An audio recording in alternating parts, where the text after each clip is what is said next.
ஆண்டவரும் இரட்சகருமாகிய இயேசு கிறிஸ்துவின் இணையற்ற நாமத்திலே உங்களை வாழ்த்துகிறேன். ప్రభువును రక్షకుడైనటువంటి యేసుక్రీస్తు యొక్క ఇంపైన నామములో మిమ్మల్ని దీవిస్తున్నాను. இந்த போதகர் ஃபெலோஷிப்ல கலந்து கொண்ட ஒவ்வொருவருக்கும் இயேசுவின் நாமத்திலே வாழ்த்துகிறேன். ఈ సేవకుల యొక్క సదస్సులో కలుసుకున్నటువంటి మీ అందరినీ నేను దీవిస్తున్నాను. இப்படிப்பட்ட ஒரு ஃபெலோஷிப், போதகர் ஃபெலோஷிப் என்பது ஒரு முக்கியமான ஒன்று. ఇటువంటి సేవకుల యొక్క సహవాసం అనేది చాలా ప్రాముఖ్యమైనది. அதிகமான ஜெபம் இந்த மாதிரி ஃபெலோஷிப்ல நம்ம ஸ்திரப்படுவது முக்கியம். ఎందుకంటే సహవాసములో అత్యధికమైనటువంటి ప్రార్థన స్థిరపరుస్తుంది. ஒன்று கூடி ஜெபிக்கிற இடத்தை தேவன் அசைக்க பண்ணுவார். ఎందుకంటే మనం ఏకీభవించి ప్రార్థించేటప్పుడు దేవుడు ఒక కదలికని మరి కలుగు చేస్తాడు. அருமையான போதகர்களே, ప్రియమైనటువంటి సేవకులారా, ஊழியர்களே, మరి బోధకులారా, బిషప్లారా மற்றும் சுவிசேஷர்களாக இருக்கலாம், பல ஆவிக்குரிய தலைவர்களாய் நீங்கள் இருக்கலாம். సువార్తకులుగా ఉండొచ్చు, లేక ఆత్మీయ నాయకులుగా ఉండొచ్చు. ஒவ்வொருவரையும் இயேசு உங்களை ஆசீர்வதிப்பார். ఒక్కొక్కరిని యేసు మిమ్మల్ని దీవించును గాక. உங்களுடைய குடும்பங்களை ஆசீர்வதிப்பார். మీ కుటుంబములని ఆశీర్వదించును. உங்கள் ஊழியத்தை மென்மேலும் பெருக பண்ணுவார். మీ పరిచర్యని అంతకంతకు దేవుడు நன்மையினால நிரப்பி ஆசீர்வதிக்க அவர் வல்லமையுடையவராய் இருக்கிறார். మేలుతో నింపి ఆయన ఆశీర్వదించడానికి సమర్థుడై ఉన్నాడు. ஒருவேளை உங்கள் ஊழியத்தில் சில விதமான தடைகள் இருக்கலாம். ఒకవేళ మీ పరిచర్యలో కొన్ని సంవత్సరాలుగా కొన్ని ఆటంకములు ఉండొచ్చు, நெருக்கங்கள் இருக்கலாம், కొన్ని ఇక్కట్టములు ఉండొచ్చు, சத்துருவின் போராட்டங்கள் இருக்கலாம், శత్రువు యొక్క పోరాటములు ఉండొచ్చు. ஆனாலும் இந்த நாளிலே ஒரு பெரிய ஜெயத்தை உங்களுக்கு கொடுக்க அவர் வல்லமையுடையவராய். కానీ అనాది దేవుడు ఈ దినము మీకు ఒక గొప్ప ధైర్యం ఇవ్వడానికి ఆయన శక్తిమంతుడై ఉన్నాడు. இந்த நல்ல நாளிலே என்னை அன்போடு அழைத்த பிஷப் பிரகாஷ் ஐயா அவர்களுக்கு என் மனமார்ந்த நன்றி.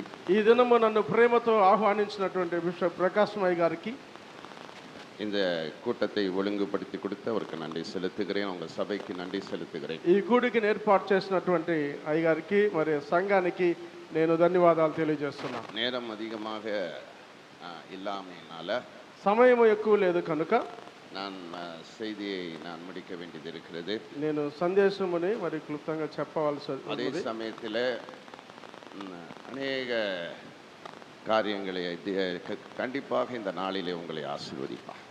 అదే సమయంలో అనేక కార్యముల ద్వారా ఖచ్చితంగా దేవుడు మిమ్మల్ని ఆశీర్వదిస్తాడు. இந்த மாசத்தின் வாக்குத்தத்தமானது, ఈ యొక్క నెల యొక్క వాగ్దానము ஏசாயா 43ஆம் அதிகாரம் యెషయా 43వ అధ్యాయము 19வது வசனத்திலே சொல்லுகிறார். 10వ వచనము నుండి చెప్తున్నాడు, இதோ நான் புதிய காரியத்தை செய்கிறேன், ఇదిగో నేను నూతనమైన కార్యమును చేస్తున్నాను, புதிய காரியத்தை நான் செய்கிறேன் నేను என்று சொல்லுகிறார். నూతనమైన కార్యము చేస్తున్నాను. இந்த புதிய காரியம் என்று சொல்லும்போது, ఈ నూతనమైన కార్యం అని చెప్పేటప్పుడు ஒரு பெரிய அற்புதத்தை ஆண்டவர் செய்ய போகிறார். ఆయన గొప్ప అద్భుతమును దేవుడు చేయబోతున్నాడు. கேள்வி பட்டிராத அற்புதங்களை செய்ய போகிறார். దేవుడు గొప్ప అద్భుతములు చేయబోతున్నాడు. ஒரு பெரிய ரிவைவலை தேவன் கொடுக்க போகிறார். ఒక గొప్ప ఉజ్జీవము దేవుడు ఇవ్వబోతున్నాడు. ஆண்டவர் ஒரு புதிய திருப்பத்தை கொண்டு வர போகிறார். దేవుడు ఒక గొప్ప మలుపుని తీసుకురాబోతున్నాడు. టర్నింగ్ పాయింట్ సభைகளை கொடுக்க போறார். గొప్ప ఉజ్జీవమును దేవుడు తీసుకుపోతున్నాడు. ஊழியத்திலே தேவன் பெரிய டர்னிங் பாயிண்டை கொடுக்க போகிறார். మరి దేవుడు పరిచర్యలో ఒక గొప్ప ఉజ్జీవముని ఇవ్వబోతున్నాడు. எத்தனை பேர் விசுவாசிக்கிறீங்க? ఎంతమంది విశ్వసిస్తున్నారు? హల్లెలూయా, హల్లెలూయా, హల్లెలూయా, హల్లెలూయా. உங்கள் ஊழியத்திலே புதிய காரியங்களை கர்த்தர் செய்ய మీ పరిచర్యలో దేవుడు గొప్ప కార్యం చేయబోతున్నాడు. புதிய மாற்றங்கள் வருவதை பார்ப்பீர்கள். గొప్ప మార్పు రావటం మీరు చూస్తారు. புதிய புதிய காரியங்களை தேவன் செய்ய போகிறார். నూతనమైన కొత్త కొత్త కార్యములు మీరు దేవుడు చేయబోతున్నారు. நம்முடைய ஊழியத்தில் பலத்த கிரியைகளை தேவன் செய்ய போகிறார். మన జీవితం, మన యొక్క పరిచర్యలో బలమైన క్రియలు దేవుడు చేయబోతున్నారు. மகிமையான காரியங்களை நீங்கள் காணும்படி செய்ய போகிறார். మహిమగైన కార్యములు ఆయన మీకు చేయబోతున్నారు. கர்த்தர் கண்டிப்பாக செய்வார். దేవుడు ఖచ్చితంగా చేస్తాడు. ஹல்லேலூயா, హల్లెలూయా, ஹல்லேலூயா, హల్లెలూయా. இந்த நாளிலே என்னாகமம் 17ஆம் அதிகாரம் ఈ దినము మరి సంఖ్యాకాండం 17వ అధ్యాయం 8வது வசனத்தை 8వ వచనాన్ని చదువుకుందాం.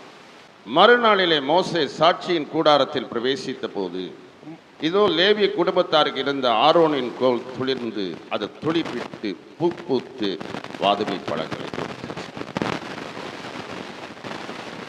ஆரோனுடைய கோல் துளிர்ந்ததை குறித்து இன்றைக்கு நான் செய்தி. ఇక్కడ మన ఈరోజు ఒక వర్తమానం ఏంటంటే, ఆరోని యొక్క కర్ర సిగిర్చును.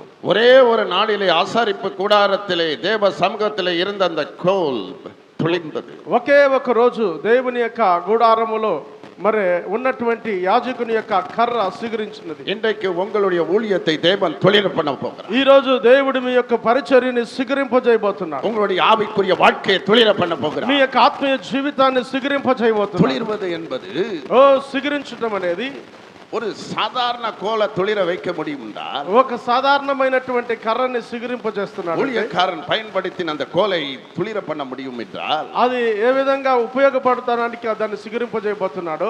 உங்கள் வாழ்வையும் தொழில பண்ண போகிறார். మీ జీవితాలను దేవుడు సిగురింపజేయబోతున్నాడు. హల్లెలూయా హల్లెలూయా. இது ஒரு அற்புதத்தின் கோலாக மாற்றினார். ఒక అద్భుతమైనటువంటి కర్రగా మార్చాడు. அதிசயத்தின் கோலாய் மாற்றினார். ఆశ్చర్యమైనటువంటి కర్రగా வேத మార్చాడు. வசனம் சொல்லுகிறது அது சாட்சியின் கூடாரத்தில் இருந்தது என்று. అది బైబిల్లో చెప్తుంది అది ప్రత్యక్ష గుడారములో ఉన్నదని రాయబడింది. ஆரோனுக்கு ஏற்கனவே அந்த கோலை வைத்து தேவன் பயன்படுத்தினார். ఆరోను యొక్క కర్ర ద్వారా దేవుడు ఆయన వాడుకున్నాడు. கோல் என்பது தேவன் கொடுக்கிற கிருபை.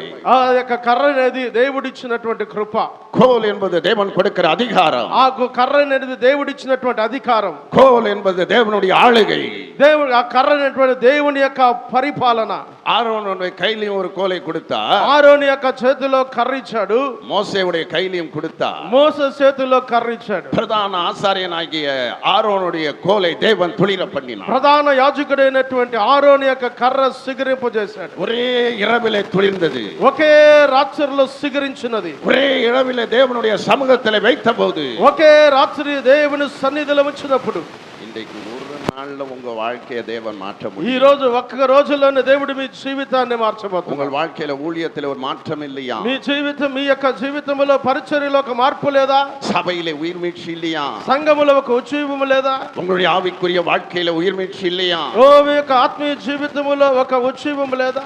இன்றைக்கு ஆரோனுடைய கோலை துளிர செய்தவர் உங்கள் கோலையும் துளிர செய்வார். கரங்களை தட்டி கர்த்தரை ఈ రోజు மகிமைப்படுத்துவோம். ఆరోను యొక్క కర్రను సిగురింపజేసిన దేవుడు మీ జీవితమును దేవుడు సిగురింపజేస్తాడు. చప్పట్లు కొట్టి దేవుని మహిమపరదాం. சாட்சியின் கூடாரத்தில் அற்புதம் நடந்தது. ప్రత్యక్ష గుడారములో అద్భుతం జరిగింది. உங்களுடைய ஆராதனை மையத்திலே தேவன் அப்படிப்பட்ட கிரியைகளை செய்ய మీ வல்லமையுடையவராய் యొక్క இருக்கிறார். ఆరాధన యొక్క ప్రాంగణంలో దేవుడు అటువంటి క్రియ చేయబోతున్నాడు. உங்களுடைய கூட்டங்களிலே தேவன் பலத்த கிரியைகளை செய்வதை பார்ப்பீர்கள். మీ యొక్క కూడికల్లో దేవుడు బలమైన కార్యములు చేయబోతున్నాడు. கோலை துளிர செய்கிறவர் కొమ్మును సిగురింపజేసేవాడు. இன்றைக்கு உங்களுடைய குடும்ப வாழ்க்கையை துளிர பண்ணுவார். ఈ రోజు మీ కుటుంబ జీవితాన్ని సిగురింపజేయబోతున్నాడు. உங்கள் விசுவாசியுடைய குடும்பங்களை துளிர பண்ணுவார். మీ విశ్వాసాలను మీ కుటుంబాలను దేవుడు సిగురింపజేస్తాడు. உங்கள் சபையை துளிர பண்ணுவார். మీ సంఘమును సిగురింపజేస్తాడు. இந்த துளிர்வு என்று சொல்லும்போது ఈ సిగురించటం అని చెప్పేటప్పుడు இது ஒரு உயிர்த்தெழுதலின் வல்லமையை குறிக்கிறது. పునరుద్ధానము యొక్క శక్తిని చూపిస్తుంది. நேற்று தினத்திலே நம்ம ரெசரக்ஷன் சண்டேவை அனுசரிச்சோம். నిన్నటి దినమున అక్కడక్కడ పునరుద్ధానము యొక్క మరి ఆదివారం ఆచరించాం. இது ஒரு உயிர்த்தெழுதலின் வல்லமையை குறிக்கிறது. ఇది పునరుద్ధానము యొక్క శక్తిని చూపిస్తుంది. இது ஒரு நம்பிக்கையை குறிக்கிறது. ఇది ఒక నమ్మకమును చూపిస్తుంది. துளிர் என்பது பிராஸ்பரிட்டியை குறிக்கிறது. అది మరి సిగురించేటది అదొక ప్రవచనమును చూపిస్తుంది. ஆனால் இது உலக பிரகாரமான ஆசீர்வாதம் அல்ல. అయితే ఇది లోక సంబంధమైనటువంటి ఆశీర్వాదం இது కాదు. ஒரு ஆவிக்குரிய ஆசீர்வாதம். ఇది ఒక ఆత్మ సంబంధమైన ఆశీర్వాదం. தேவனுடைய ஒவ்வொரு ஊழியக்காரருக்கும் இந்த ஆசீர்வாதத்தை கொடுக்க வல்லமையுடையவராய் இருக்கிறார். దేవుడు ప్రతి సేవకునికి ఆశీర్వాదము నీటానికి దేవుడు సమర్థుడై ఉన్నాడు. இன்றைக்கு நம்முடைய வாழ்க்கையும் துளிர செய்வார். ఈ రోజు మన యొక్క జీవితాన్ని ఆయన సిగురింపజేయబోతున్నాడు. சுக வாழ்வை சீக்கிரமாய் துளிர செய்வார். சுக வாழ்வு మీ యొక్క సుఖ జీవితాన్ని దేవుడు సిగురింపజేయబోతున్నాడు. உங்களுடைய ஆவிக்குரிய வாழ்க்கையோட எழுப்புதலை தருவார். మీ యొక్క ఆత్మీయ జీవితంలో జీవమును దేవుడు కలుగు அந்த చేస్తాడు. இடத்துல சொல்றாரு, ఆ స్థలంలో చెప్తున్నాడు அது துளிர் விட்டு ఆ ఇంట్లో பூத்து மாதுமை பழங்களை கொடுத்தது. అక్కడ రాయబడింది అది సిగురించి పువ్వు పూసి మహాత్ముల కాయలు కాసునని రాయబడింది. மாதுமை பழங்களை கொடுத்தது. అది వాదమ కాయలు కాసునని రాయబడింది. இன்றைக்கு எல்லா ஊழியத்திலும் ஒரு ப்ராஸ்பரிட்டி இல்ல. అందరికీ ఒక మరి ప్రవచనం లేదు. எத்தனையோ ஊழியங்கள் அப்படியே தான் இருக்குது. అనేకమైనటువంటి పరిచర్యలు అలాగనే ఉన్నాయి. இந்த கடைசி நாட்கள்ல நம்ம வந்திருக்கிறோம். మనం అంత్య దినముల్లోకి వచ్చి ఉన్నాం. கடந்த வருஷத்துல கிறிஸ்துமஸ் அன்றைக்கு ஒரு சபையை உடைச்சு போட்டாங்க. గడిచిన సంవత్సరము క్రిస్మస్ రోజు ఒక సంఘాన్ని మరి పడవేశారు. பயங்கர போராட்டங்கள் நிறைய இடங்கள்ல இன்னைக்கு காணப்படுகிறது. భయంకరమైన పోరాటములు చాలా స్థలాల్లో కనబడుతున్నాయి. நீங்களும் அப்படிப்பட்ட பாதையில கடந்து போகலாம். మీరు కూడా అటువంటి మార్గములో వెళుతుండొచ్చు. சமீபத்திலே பங்காரப்பேட்டை இடத்துக்கு ஊழியத்திற்கு சென்றிருந்தேன். సమీపముగా బంగారుపేటలో పరిచర్యకు వెళ్ళున్నాను. அந்த பாஸ்டருடைய ஆராதனையில நிம்மதியா அவர் நடத்த முடியாது. ఆ యొక్క పాస్టర్ గారు ఆరాధనలో అక్కడ నెమ్మదిగా వాళ్ళు జరపలేకపోయారు. எப்போ அந்த சர்ச்சை மூடுறதுக்கு ரெடியா இருக்கிறாங்க.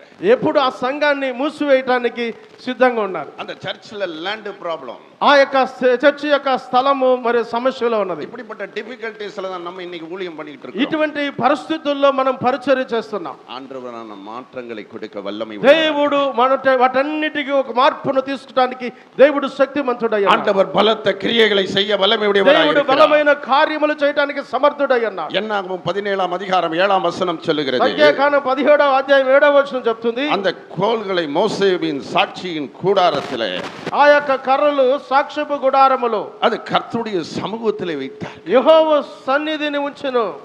வைத்த போது தான் இந்த அற்புதம் நடக்கிறது. అది ఉంచినప్పుడే అద్భుతం జరిగింది. தேவனுடைய சமூகத்திலே வைக்கும்போது, దేవుని సన్నిధిలో ఉంచినప్పుడు, தேவனுடைய சமூகத்திலே நம்மை அர்ப்பணிக்கும் போது, దేవుని సన్నిధిలో మనల్ని సమర్పించినప్పుడు, இது ஒரு அர்ப்பணிக்கப்படுகிற ஒரு வாழ்வை குறிக்கிறது. ఇది ఒక సమర్పణ ఒక జీవితాన్ని చూపిస్తుంది. உங்களுடைய ஊழியத்திலே கர்த்தருடைய சமூகத்திலே நீங்கள் அர்ப்பணிக்கும் போது, నీ యొక్క మీ యొక్క జీవితాన్ని దేవుని యొక్క సన్నిధిలో సమర్పించినప్పుడు, ஒரு பிரதிஷ்டையோடு நீங்கள் ஊழியத்தை தொடங்கும் போது, ఒక సమర్పణతో కూడా మీరు పరిచర్యను ప్రారంభించినప్పుడు பெரிய కార్యங்களை செய்வார். గొప్ప కార్యములు చేస్తారు. இதோடைய பின்னணி, దీని యొక్క వెనక భాగం 16ஆம் அதிகாரத்தை நீங்கள் வாசித்து பாருங்கள். 16వ అధ్యాయాన్ని మీరు చదివి చూడండి.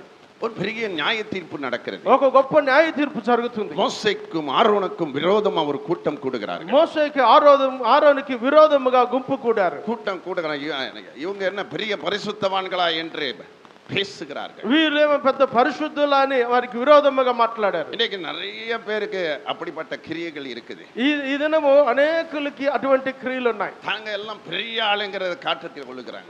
మేమే పెద్దవారము గొప్పవారమని చూపించుకుంటాం. நிறைய பேருக்கு இன்றைக்கு பொறாமையின் ஆவி வேலை செய்கிறது. చాలా మందిలో పోరామ యొక్క ఆత్మ పనిచేస్తుంది. அவதூறு பேசுகிறவர்கள் இருக்கிறார்கள். వారికి అపశకునంగా మాట్లాడేవారు ఉన్నారు. அந்த கோராகும் அவனுடைய கூட்டத்தாரும் அவருக்கு விரோதமா எதிர்த்து நிற்கிறார்கள். పోరాము యొక్క గుంపు వారిని ఎదిరించి నిలబడుతున్నారు. ஒரு பெரிய ஒரு கூட்டம் வந்து நிக்குது. ఒక పెద్ద గుంపు వచ్చి నిలబడింది. ஆண்டவர் பார்த்துக்கிட்டே இருக்கிறார். அத దేవుడు చూస్తూనే ఉన్నాడు. அந்த இடத்துல ஒரு பெரிய நியாய தீர்ப்பை உண்டு ఆ பண்ணுகிறார். స్థలంలో ఒక గొప్ప న్యాయ తీర్పు కలుగు చేస్తున్నాడు. ஒரு வாதையை அனுப்புகிறார். ఒక తెగులును పంపుతున్నాడు. ஒரு நிலநடுக்கத்தை அனுப்புகிறார். ఆ యొక్క ఒక భూమి యొక్క కదలికను పంపుతున్నాడు. ஆண்டவர் பார்த்துக்கிட்டே இருக்க மாட்டார். దేవుడు చూస్తూనే ఉంటాడు. பார்த்துக்கிட்டே இருக்க மாட்டார். చూస్తూనే మౌనంగా ఉండడు. நியாயம் தீர்த்து விடுவார். ఆయన న్యాయము తీరుస్తాడు. இன்னைக்கு சபைக்கு விரோதமாக, ஊழியக்காரருக்கு விரோதமாய் ఈరోజు இருக்கிறவங்கள, సంఘానికి విరోధముగా, సేవకులకు విరోధముగా నిలబడే వారికి ஆண்டவர் உங்களுக்காக யுத்தம் பண்ண வல்லமையுடையவராய் இருக்கிறார். దేవుడు మీ కొరకై యుద్ధము చేయడానికి ఆయన శక్తిమంతుడై ఉన్నాడు. இந்த இடத்துல முறுமுறுத்து கொண்டு இருக்கிறாங்க இஸ்ரவேல் ఈ புத்திரர்கள். స్థలములో వారు సనుక్కుంటున్నారు ఇశ్రాయేలు ప్రజలు. ஆண்டவருக்கு கோபம் வருகிறது. దేవునికి కోపం వస్తుంది. அப்போதுதான் అప్పుడే ஆரோனை கர்த்தர் உயர்த்துகிறார். అప్పుడు దేవుడు ఆరోను యొక్క మరి తలపైకి ఎత్తుతున్నాడు. ஆரோனை எக்ஸால்ட் பண்றாரு. ఆరోనుని మరి హెచ్చిస్తున్నాడు. ஆரோனை உயர்த்துகிறார். ఆరోన్ని హెచ్చిస్తున్నాడు. காரணம், ஒரு பக்கம் பொறாமையின் மக்கள், ఒకవైపు పోరాము పట్టిన ప్రజలు மோசேவுக்கு ஆரோனுக்கு விரோதமாய் பொறாமை எடுக்கிறார். మోషేకి ఆరోనుకి విరోధముగా పోరాము నిలబడి ఉన్నది. இன்னைக்கு நிறைய இடத்துல பொறாமை இருக்குது. ఈ రోజు చాలా దిక్కుల పోరాము ఉన్నది. ஒரு ஊழியக்காரருக்கு இன்னொரு ஊழியக்காரர் மேல பொறாமை இருக்குது. ఒక సేవకునికి ఇంకొక సేవకునికి ఈర్ష్య. தொடர்ந்து ஒரு பட்டணத்திற்கு நான் கன்வென்ஷன் போயிட்டு நான் உடனே சண்டைக்கு வந்துருவாங்க சிலர்லாம். కొనసాగించి నేను ఒక పట్టణానికి కన్వెన్షన్ మీటింగ్కి వెళ్ళి వస్తూనే ఉంటాను. தடை செய்ய நினைப்பார்கள்.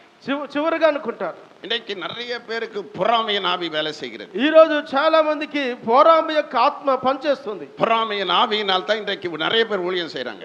పోరాము ఆత్మతో నిండిన వారు ఈ రోజు చాలా మంది పరిచర్య చేస్తారు. அவர்களுக்குள்ள ஒரு போட்டி இருக்கிறது. వారికి ఇలా పోటీ ఉన్నది. இன்னைக்கு நிறைய பேருக்கு போட்டி. ఈ రోజు చాలా మందికి పోటీ. இங்க ஒரு சர்ச் வச்சா எதிர ஒரு சர்ச் வச்சிருவாங்க. ఇక్కడ ఒక చర్చ్ ఉంటే ఎదురుగా ఒక సంఘం ఉంటుంది. கர்த்தர் தரிசனம் தான் வைக்க முடியும். దేవుడు దర్శనమిస్తేనే పెట్టగలుగుతాం. கர்த்தர் அழைத்து கொண்டு போனா பரவாயில்ல. கர்த்தர் அழைத்து கொண்டு போனா பரவாயில்ல. దేవుడు తీసుకొని వెళ్ళినా పర్వాలేదు. இங்க பக்கத்து தெருவில் வைப்பாங்க சிலர். పక్కన ఉన్న వారు కొందరు பக்கத்திலேயே வச்சிருவாங்க சிலர். పక్కనే పెడతారు కొంతమంది. அல்லேலூயா హల్లెలూయా அல்லேலூயா. హల్లెలూయా. இன்னைக்கு போட்டி பொறாம ஜாஸ்தி. ఈ రోజు పోటీ పడటం పోరామ పడటం చాలా நான் ఎక్కువ. வந்து கேஜிஎஃப்ல ஊழியம் செய்ய போயிருந்தேன். కేజీఎఫ్లో పరిచర్య చేయడానికి వెళ్ళాను. அந்த இடத்துல ஊழியத்திற்கு போயிருந்த பொழுது అక్కడ ఆ స్థలంలో పరిచర్యకి వెళ్ళినప్పుడు ஒரு பிரதர் வந்து ரொம்ப பாரத்தோட ப்ராஃபட்டிக்கல் கான்ஃபரன்ஸ் நடத்தினார். Prophetical conference. చాలా మంది అక్కడ మరి మరి ప్రవచన మరి కూటికని ఏర్పాటు చేశారు. ப்ராஃபட்டிக்கல் கான்ஃபரன்ஸ் நடத்தின உடனே ప్రవచన కూటికలు జరిపినప్పుడు அங்க எல்லா ஊழியக்காரர்களுக்கும் அந்த இன்விடேஷன்லாம் கொடுத்தாரு. ஏன்னா அவருடைய லேண்ட்ல ஒரு பெரிய மீட்டிங் நடத்துறாரு. ఎందుకంటే తన స్థలంలో మరి గొప్ప మీటింగ్ జరిపిస్తున్నారు, అందరికీ ఆహ్వానం పలికాడు. அவர் லேண்ட்ல ஒரு பெரிய மீட்டிங் நடத்திட்டு இருக்காரு. ఆ స్థలంలో ఒక గొప్ప మీటింగ్ జరుపుతున్నారు. நிறைய ஊழியக்காரர்கள் 3 நாள் கூப்பிட்டிருந்தாரு. చాలా మంది సేవకుల్ని మరి 3 రోజులు తీసుకొచ్చారు. ஒன்னு கேஜிஎஃப், కేజీఎఫ్, ஒன்னு பங்காரப்பேட்டை, ఒక బంగారుపేట, ஒன்னு பெங்களூர். బెంగళూరు. அன்னைக்கு ராத்திரி ஒரு ஊழியக்காரர் போடுறாரு. ఆ రాత్రి ఒక సేవకుడు వచ్చినాడు. அதுக்கு போட்டியா దానికి పోటీగా super natural power, super natural power అని என்கிட்ட காட்டுறாங்க. இது வரைக்கும் அட்வர்டைஸ்மெண்ட் இல்லையா? ఇంతవరకు మరి ఎక్కడ కూడా మరి ప్రకటన లేదా? அன்னைக்கு கரெக்டா சூப்பர் நேச்சுரல் பவர். ఆ రోజు కొంచెం ప్రత్యేకంగా మరి అత్యధికమైనటువంటి శక్తి వచ్చినది. இன்னைக்கு நிறைய பேர் அப்படித்தான். ఈ రోజు చాలా మంది అలాగే. இங்க சர்ச்சில் 40 நாள் கூட்டம்னா அங்க ஒரு 40 நாள் கூட்டம் இருக்கும். ఈ రోజు మా చర్చిలో 40 రోజులు కూడు కంటే మరి ఇంకొక చోట 40 రోజులు కూడు. இங்க திங்கக்கிழமை பாஸ்டர்ஸ் மீட்டிங் வைக்கிறாங்க, உடனே இன்னொருத்தர் போட்டியா మరి ఇక్కడ ఒక పాస్టర్స్ మీటింగ్ పెడితే ఇంకొకరు అక్కడ పాస్టర్స్ మీటింగ్ పెడతారు. ஏன்னா காய்கறி கடையா ఇదే కూరగాయల కొట్ట இல்ல புடவை வியாபாரமா இது? లేకుంటే బట్టల వ్యాపారమా? இன்னைக்கு நிறைய பேர் அப்படித்தான். ఈ రోజు చాలా మంది అలాగే ఉన్నారు. அல்லேலூயா. హల్లెలూయా. நம்ம செய்யறது ஊழியங்கிறத நிறைய பேர் மறந்துடுறாங்க. మన చేసే పరిచర్య చాలా మంది మర్చిపోతున్నారు వాళ్ళ పరిచర్య. ஆனா இந்த இவர்களுக்குள்ள போட்டி இருந்துச்சு, కానీ ఒక బిడ్డ అక్కడ పోటీకి వచ్చారు, பொறாமை இருந்துச்சு. పోరాము వచ్చింది. அப்ப ஆண்டவர் என்ன செய்தார்? అప్పుడు దేవుడు ఏం చేశాడు? என்னாகமம் 17ஆம் அதிகாரம் 1-2 வாசிக்கிறார். సంఖ్యాకాండం 17వ అధ్యాయం 1-2 వచనాలు చదువుకుందాం. యెహోవా మోషేకు ఇలాగ సెలవిచ్చును, నీవు ఇశ్రాయేలుతో మాట్లాడి వారి యొద్ద ఒక్కొక్క పితరుల కుటుంబమునకు ఒక్కొక్క కర్రగా, అనగా వారి ప్రధానులందరి యొద్ద వారి వారి పితరుల కుటుంబముల చొప్పున 12 కర్రలను తీసుకొని ఎవరి కర్ర మీద వారి పేరు రాయము. ஆண்டவர் சொல்றாரு, దేవుడు చెప్తున్నాడు, இவன் ஒரு டெஸ்ட் வைக்கிறாரு உங்களுக்கு. అక్కడ ఒక ఆలోచన చెప్తున్నాడు, ஒரு பெரிய டெஸ்ட் வைக்கிறாரு. ఒక గొప్ప పరీక్ష పెడుతున్నాడు. అక్కడ அந்த டெஸ்ட் பேப்பர் எல்லாம் கொண்டு வாங்கடா, கோல் கொண்டு வாங்கடா. ఆ యొక్క పరీక్ష పేపర్లను తీసుకురాని అని చెప్తున్నాడు. எல்லாரையும் கொண்டு வர சொல்றாரு. అందరు తీసుకురాని అని చెప్తున్నాడు. பேரை எழுதுங்க எல்லாரும். అందరూ ఆ యొక్క పేర్లు రాయండి అని చెప్తున్నాడు. அதுல ஆரோனுடைய பேர் எழுதப்பட்டிருக்கிறது. అక్కడ ఆ కర్ర మీద ఆరోను పేరు రాయబడింది. டெஸ்ட் வைக்கிறாங்க. ఆ పరీక్ష పెడుతున్నాడు. அந்த டெஸ்ட்ல எல்லாம் 0 மார்க் வாங்கிட்டு வரான். ఆ పరీక్షలో అన్ని 0 మార్కులు పొందారు. 0 மார்க் எல்லாம் ரிட்டன். 0 మార్కులు అన్ని వెనక్కి వచ్చాయి. ஆனா ஆரோனுடைய கோல் மட்டும் అయితే ఆరోను యొక్క కర్ర మాత్రం புத்ததே, అది చిగురించినది. கோதுமை பழங்களை கொடுத்தது. అది చిగురించి పూ పూసి ఫలములు ఇచ్చినది. துளிர்ந்ததனா உயிர்ப்பித்தது. దాన్ని జీవింపజేశాడు. துளிர்ந்ததனா எழுப்புதல் அடைந்தது. అది జీవింపజేయటం అంటే ఉజ్జీవము కలిగినది. துளிர்ந்தது மட்டும் அல்ல, அது துளிர் விட்டு பூத்து பழங்களை கொடுத்தது. అది సిగిరించటం కాదు, అది ఎదిగి పూ పూసి ఫలములు ఇచ్చినది. ஒரு சாதாரண கோலிலே ஒரு அற்புத கோலாக தேவன் மாற்றினார். ఒక సాధారణమైనటువంటి కర్రని అద్భుతమైన కర్రగా మార్చాడు. அதிசயத்தின் கோலாய் மாற்றினார். ఆశ్చర్యమైన కర్రగా మార్చాడు. வல்லமையின் கோலாக மாற்றினார். బలమైన కర్రగా మార్చాడు. கிருபையின் கோலாக மாற்றினார். కృపా కర్రగా మార్చాడు. இன்றைக்கு உங்கள் வாழ்விலும் ஒரு மாற்றத்தை தேவன் கொடுக்க ఈ போகிறார். రోజు మీ జీవితంలో ఒక మార్పును దేవుడు ఇవ్వబోతున్నాడు. உங்கள் ஊழியத்தில் ஒரு பெரிய எழுப்புதலை கொடுக்க మీ போகிறார். పరిచర్యలో ఒక గొప్ప ఉజ్జీవాన్ని ఇవ్వబోతున్నాడు. நீங்க உங்க செய்கிற ஊழியத்தில் பெரிய ரட்சிப்பை கொடுக்க போகிறார். మీ పరిచర్యలో ఒక గొప్ప రక్షణ ఇవ్వబోతున్నాడు. அது துளிர் விட்டது என்றால், అది సిగిరించినదంటే, துளிர் விட்டது என்றால் సిగిరించినదంటే அது ஒரு prosperity. అది ఒక ప్రవచనము. அதே சமயத்துல అదే సమయంలో ஆவிக்குரிய ரீதியாய் சொல்வோம் என்றால் பரிசுத்த ஆவியின் 9 வரங்கள். ఆత్మీయ జీవితముగా చెప్పినమంటే 9 వరములు.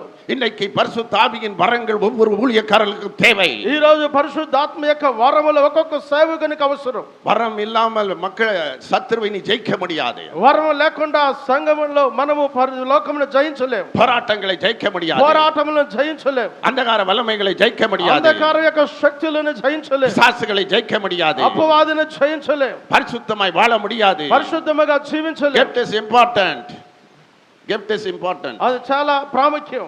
அதே சமயத்துல கனி வைத்திருக்கிறார், అదే సమయంలో ఫలం ఇవ్వాలి. குணாதிசயம் தேவை. ఓ ఆశ్చర్యం అవసరం. துளிர் விட்டா అది கனியும் கொடுக்கும் வரங்களையும் கொடுப்பா. సిగరించినదంటే అది పూ పూసి ఫలమిచ్చి ఫలము இது కలిగినటువంటి பரிசுத்தாவியானவருடைய கிரியைகளாய் இருக்கிறது. అది దేవుని యొక్క క్రియలై ఉన్నవి. இது பரிசுத்தாவியின் கிரியைகளாய் ఇది இருக்கிறது. పరిశుద్ధాత్మ యొక్క క్రియలు. அவருடைய இது ஒரு பலன் கொடுக்கிற ஒரு காரியம். ఇది వచ్చి పంచి ఇచ్చేటువంటి ఒక కార్యం. ஆனா அதுல சொல்லப்பட்டிருக்கிறது, అయితే చెప్పబడింది துளிர் விட்டு అది సిగరించి அது மலர்ந்தது, అది ఎదిగినది, பூவாச்சாம். అది ఎదిగి పూ పూసింది. அதுதான் ஆசீர்வாதத்தை கொடுக்கிறார், అది ఆశీర్వాదం మనకు గుర్తు. வளர்ச்சியை கொடுக்கிறாரு, ఓ ఒక అభివృద్ధిని చూపిస్తున్నారు, ஆவிக்குரிய வளர்ச்சியை கொடுக்கிறாரு, ఆత్మీయ యొక్క అభివృద్ధి, வளர்ந்து கொண்டே இருக்கிற ஒரு வாழ்க்கை. ఓ మరి అది నిత్యము ఎదిగేటువంటి అభివృద్ధి. ஒவ்வொரு நாளும் சபை வளர்கிற அனுபவம், ఒక్కొక్క దినము అనుదినము సంఘము అభివృద్ధి చెందేటువంటి ஒவ்வொரு நாளும் மக்கள் ரட்சிக்கப்படுகிற அனுபவம், ఒక్కొక్క అనుదినము మరి ప్రజలు రక్షించబడే అనుభవం. இதுதான் எழுப்புதலின் வாழ்க்கை. ఇది ఉజ్జీవముకు இந்த ஆசீர்வாதத்தை இன்றைக்கு உங்களுக்கு கொடுக்க ఈ விரும்புகிறேன். ఆశీర్వాదం దేవుడు ఈ దినం మీకు ఇవ్వబోతున్నాడు. ஒரு அற்புதமான நீங்க உங்களை ஒரு அற்புதமாக மாற்றுகிறார். దేవుడు మిమ్మల్ని ఒక అద్భుతముగా మారుస్తున్నాడు. இந்த இடத்துல ஒரு டெஸ்ட் வைக்கிறாரு, ఈ స్థలములో ఒక పరీక్ష పెడుతున్నాడు. டெஸ்ட்ல எல்லாம் ஃபெயில். ఆ పరీక్షల్లో ఫెయిల్ అవ్వలేదు. ஆரோன் என்னன்னா ఆరోన్ ఏంటంటే கோல்டு மெடல் ஃபர்ஸ்ட் கிளாஸ் எடுக்கிறாரு. அல்லேலூயா.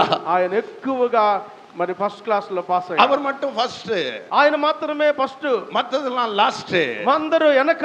காரணம் அவளுடைய கிரியைகள் சரியில்லை. కారణం ఏంటంటే వారి క్రియలు సరిలేవు. இன்னைக்கு நிறைய ஊழியக்காரர்களுக்கு பொய் பேசுற குணங்கள் இருக்கிறது, ఈ రోజు చాలా మంది సేవకులకి అబద్ధం ఆడే స్వభావం ఉన్నది, ஏமாற்றுகிற குணங்கள் இருக்கிறது, ఆ? ஏமாற்றுகிற குணங்கள், మోసము చేసేటువంటి స్వభావం ఉన్నది. தேவனுக்கு பிரியம் இல்லாம வாழ்கிறவர்கள் இருக்கிறார்கள். దేవునికి ఇష్టములైనటువంటి జీవితం జీవించే అనుభవం ఉన్నది. நம்முடைய கிரியைகள் எப்படி இருக்குதோ அப்படியே நம்மளை ஆசீர்வதிக்க మన வல்லமை. యొక్క క్రియలు ఎలాగున్నాయో అలాగే ఆశీర్వదించేటువంటి இன்றைக்கு దేవుడు. அநேகர் சொல்லுகிற காரியம், எங்க சபையில ஒரு 100 ரூபாய் கூட வரமாட்டேங்குது வருமானங்களா.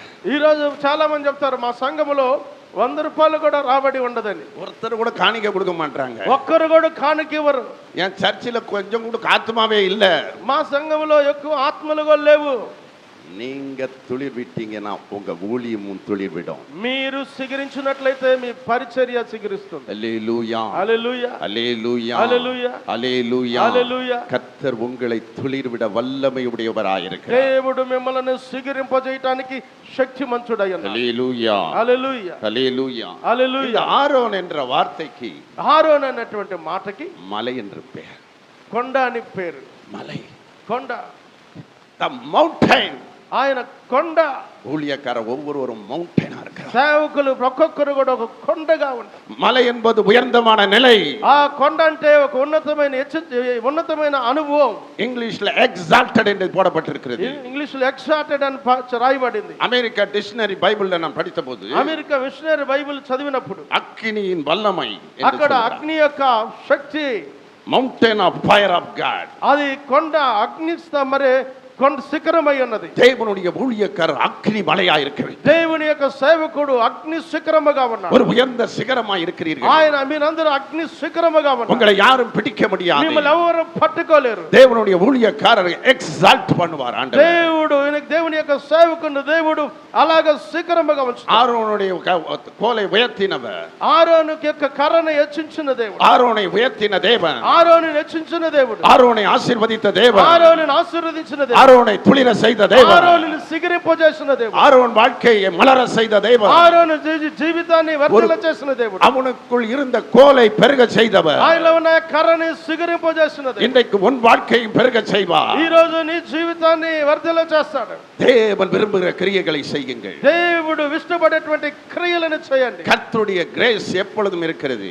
దేవుని యొక్క సన్నిధి ఎప్పుడు ఉన్నది. அதே சமயத்துல అదే సమయంలో ஆரோன் என்ற வார்த்தைக்கு ఆరోన్ అనే మాటకి பிரதிபலிக்கிற ஒரு வல்லமை, ప్రతిఫలించువాడనే enlightened. பிரதிபலிக்கிற வெளிச்சம். ప్రతిఫలించువాడు. உங்களுக்குள் இருக்கிற வெளிச்சம் மத்தவங்களுக்கு பிரகாசிக்கும். అంటే తనలో మీలో ఉండేటువంటి వెలుగు ఇంకొకరికి ప్రకాశింపజేసేది. உங்களுக்குள் இருக்கிற வெளிச்சத்தை தேவன் பிரகாசிக்க பண்ணுவார். మీలో ఉన్నటువంటి వెలుగు ఇంకొకరికి ప్రకాశింపజేస్తాడు. உங்களுக்குள் இருக்கும் அபிஷேகம் மக்களுக்குள் பகிர்ந்து சேரும்படி செய்வார். మీలో ఉన్నటువంటి అభిషేకం ఇంకొకరికి పంచిపెట్టే అనుభవం. உங்களுக்குள் இருக்கும் அக்கினி மற்றவர்களுக்கு பிரதிபலிக்கும்படி செய்வார். మీలో ఉన్నటువంటి అగ్ని ఇంకొకరిని మండించటం. ஒரு ஊழியக்காரன் என்ன ஏதோ சாதாரணமா நினைச்சுக்கிறாங்க. ఒక సేవకుడు అంటే సాధారణంగా ఎంచుకోవద్దు. இன்னைக்கு நிறைய பேர் விசுவாசி கூட ஊழியக்காரே ஆயிடுறாங்க. ఈ రోజు చాలా మంది సేవకులు కూడా విశ్వాసులు కూడా సేవకులుగా ఉన్నారు. இன்னைக்கு ஒரு பாட்டு பாட்டா எல்லாம் ஊழியக்காரங்க. ఈ రోజు ఒక పాట పాడితే వాళ్ళు సేవకుడు అయిపోతారు. ஒரு 4 பாட்டு பாட்டா ஊழியக்காரர் ஆயிடுறாங்க. ఒక 4 పాటలు పాడితే సేవకుడు అయిపోతారు. ஊழியன் துளிரணும். துளிரணும். సేవ మరి సిగిరించాలి, வளரணும், ఎదగాలి, கனி கொடுக்கணும், ఫలం ఇవ్వాలి, வரங்களை பெற்றுக்கொள்ளணும், వరములు పొందుకోవాలి. இந்த సభையில இயேசு இருக்கிறார் என்று சொல்லணும். ఈ సంఘములో యేసు ఉన్నాడని చెప్పాలి. இந்த ஊழியக்காரர் மூலமா நான் இயேசுவை பார்க்கிறேன் என்று சொல்லணும். ఈ సేవకుని ద్వారా నేను యేసును చూస్తున్నానని చెప్పాలి. ஹல்லேலூயா, హల్లెలూయా, ஹல்லேலூயா, హల్లెలూయా. ஆரோனை உயர்த்தின தேவன் உங்களையும் தேவன் உயர்த்த வல்லமையுடையவராய் இருக்கிறார். ఆరోను హెచ్చించినటువంటి దేవుడు మిమ్మల్ని హెచ్చించడానికి సమర్థుడై ఉన్నాడు. உங்க ஊழியம் உயர்த்தப்படும். మీ కుటుంబం హెచ్చించబడుతుంది. உங்களுடைய பிள்ளைகளை தேவன் உயர்த்துவார். మీ బిడ్డలను దేవుడు హెచ్చిస్తాడు. உங்க మినిస్ట్రీ மென்மேலும் ஆசீர்வதிக்கப்பட்டிருக்கும். మీకు కుటుంబం దేవుడు ఆశీర్వదించును. என்னுடைய ஊழியத்தின் பாதையிலே நான் கடந்து போகும்போது, నేను నా సేవ మార్గములో దాటి వచ్చినప్పుడు ஒவ்வொரு ஊழியத்திலும் தேவன் என்னை எக்ஸால்ட் பண்ணிட்டே இருக்கிறாரு. ఒక్కొక్క సేవకులు దేవుడు నన్ను మరి హెచ్చిస్తూ ఉన్నారు. காரணம் எனக்கு கொடுத்திருக்கிற கிருபை வரங்கள். కారణం ఏంటో తెలుసా? నాకు ఇచ్చినటువంటి కృపా వరం, ஆண்டவர் கொடுத்திருக்கிற கிருபை கனிகள், దేవుడు ఇచ్చినటువంటి ఆ కృపా ఫలములు. அதை விட மேலானது பரிசுத்த ஆவியானவருடைய கிரியைகள். దానంటికంటే ఉన్నతమైనది పరిశుద్ధాత్మ యొక్క క్రియ. என்னிடத்துல மேன்மை பாராட்ட ஒன்றும் கிடையாது. నేను గొప్పగా అతిశయపడటానికి నా యొద్ద ఏమీ లేదు. இன்னைக்கு எல்லாம் ஊழியம்ன்றாங்க நிறைய பேர். అందరూ పరిచర్య అంటున్నారు. சிலருக்கு ஊழியம்னா என்னன்னே தெரியாது. పరిచర్య అంటే ఏంటి తెలియదు. சிலருக்கு வேத வசனத்தை பிரசங்கிக்க தெரியாது. కొంతమందికి బైబిల్ వాక్యముని ప్రకటించడం తెలియదు. சில ஊழியக்காரங்களுக்கு ஜெபம் பண்ண தெரியாது. కొంతమంది సేవకులకు ప్రార్థించడం తెలియదు. ஆனா நல்ல கவர் வாங்க தெரியும். ஹல்லேலூயா. మంచి కవర్ తీసుకోవడం మాత్రం తెలుసు. அது மட்டும் கரெக்ட்டா உஷாரா இருக்காங்க நிறைய దానికి பேர். మాత్రం చాలా జాగ్రత్తగా హుషారుగా ఉంటారు. அந்த காணிக்கைக்கு நம்ம பாத்திரவானா இருக்கணும். కానీ பாத்திரவான் தைரியமா பேசுங்க. இல்ல பாத்திரவானா இருங்க. ఆ కానుకకి మనం పాత్రులమాన. அதாவது హల్లెలూయా.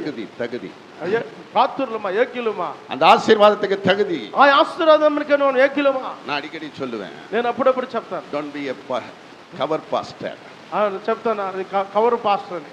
be a power pastor. నేను పవర్ పాస్టర్. హల్లెలూయా, హల్లెలూయా, హల్లెలూయా, హల్లెలూయా, హల్లెలూయా, హల్లెలూయా, హల్లెలూయా. పవర్ வந்துச்சுனா எல்லாம் வந்துரும். కవర్ అంటే అన్ని వస్తాయి, పవర్ అంటే అన్ని వస్తాయి. హల్లెలూయా. హల్లెలూయా. இன்னைக்கு வெறும் கவர் ஊழியம் தான் நிறைய பேர் ఈ రోజు చాలా మంది కవర్ పరిచర్య చేస్తున్నారు. பவர் ஊழியம் பண்ணுங்க, పవర్ పరిచర్య చేయండి, రివైవల్ ஊழியம் பண்ணுங்க, ఒక ఉజ్జీవము కలిగించేటువంటి ఆత్మమక్களை ఆదాయం பண்ணுகிற ஊழியத்தை பண்ணுங்க, ఒక కదలిక కలిగిన సేవ చేయండి, மக்களை ரட்சிப்புக்குள்ள நடத்துங்க, ప్రజలని రక్షణలోకి నడిపించండి, வசனத்தை சத்தியத்தை போதியுங்கள், వాక్యమును సత్యమును బోధించండి, வார்த்தையில நில்லுங்க, వాక్యములో నిలిచి ఉండండి. இன்றைக்கு உங்கள் கோலை தேவன் தொழில பண்ணுவார். ఈ రోజు మీ కర్రను దేవుడు సిగరింపజేస్తాడు. மெரிட்டை கொடுத்தார். సిగరింపజేస్తాడు. அந்த ஆரோனுடைய வாழ்க்கையில దేవుని యొక్క జీవితంలో தேவன் செய்த கிரியைகளில் ఆరోను యొక్క జీవితంలో దేవుడు చేసిన క్రియలు அவர் சொன்னாரு. ఆయన చెప్పాడు. இந்த வசனத்துல 5வது வசனத்தை வாசிங்க. ఆ యొక్క అధ్యాయములో 5వ వచనం చదువుకుందాం.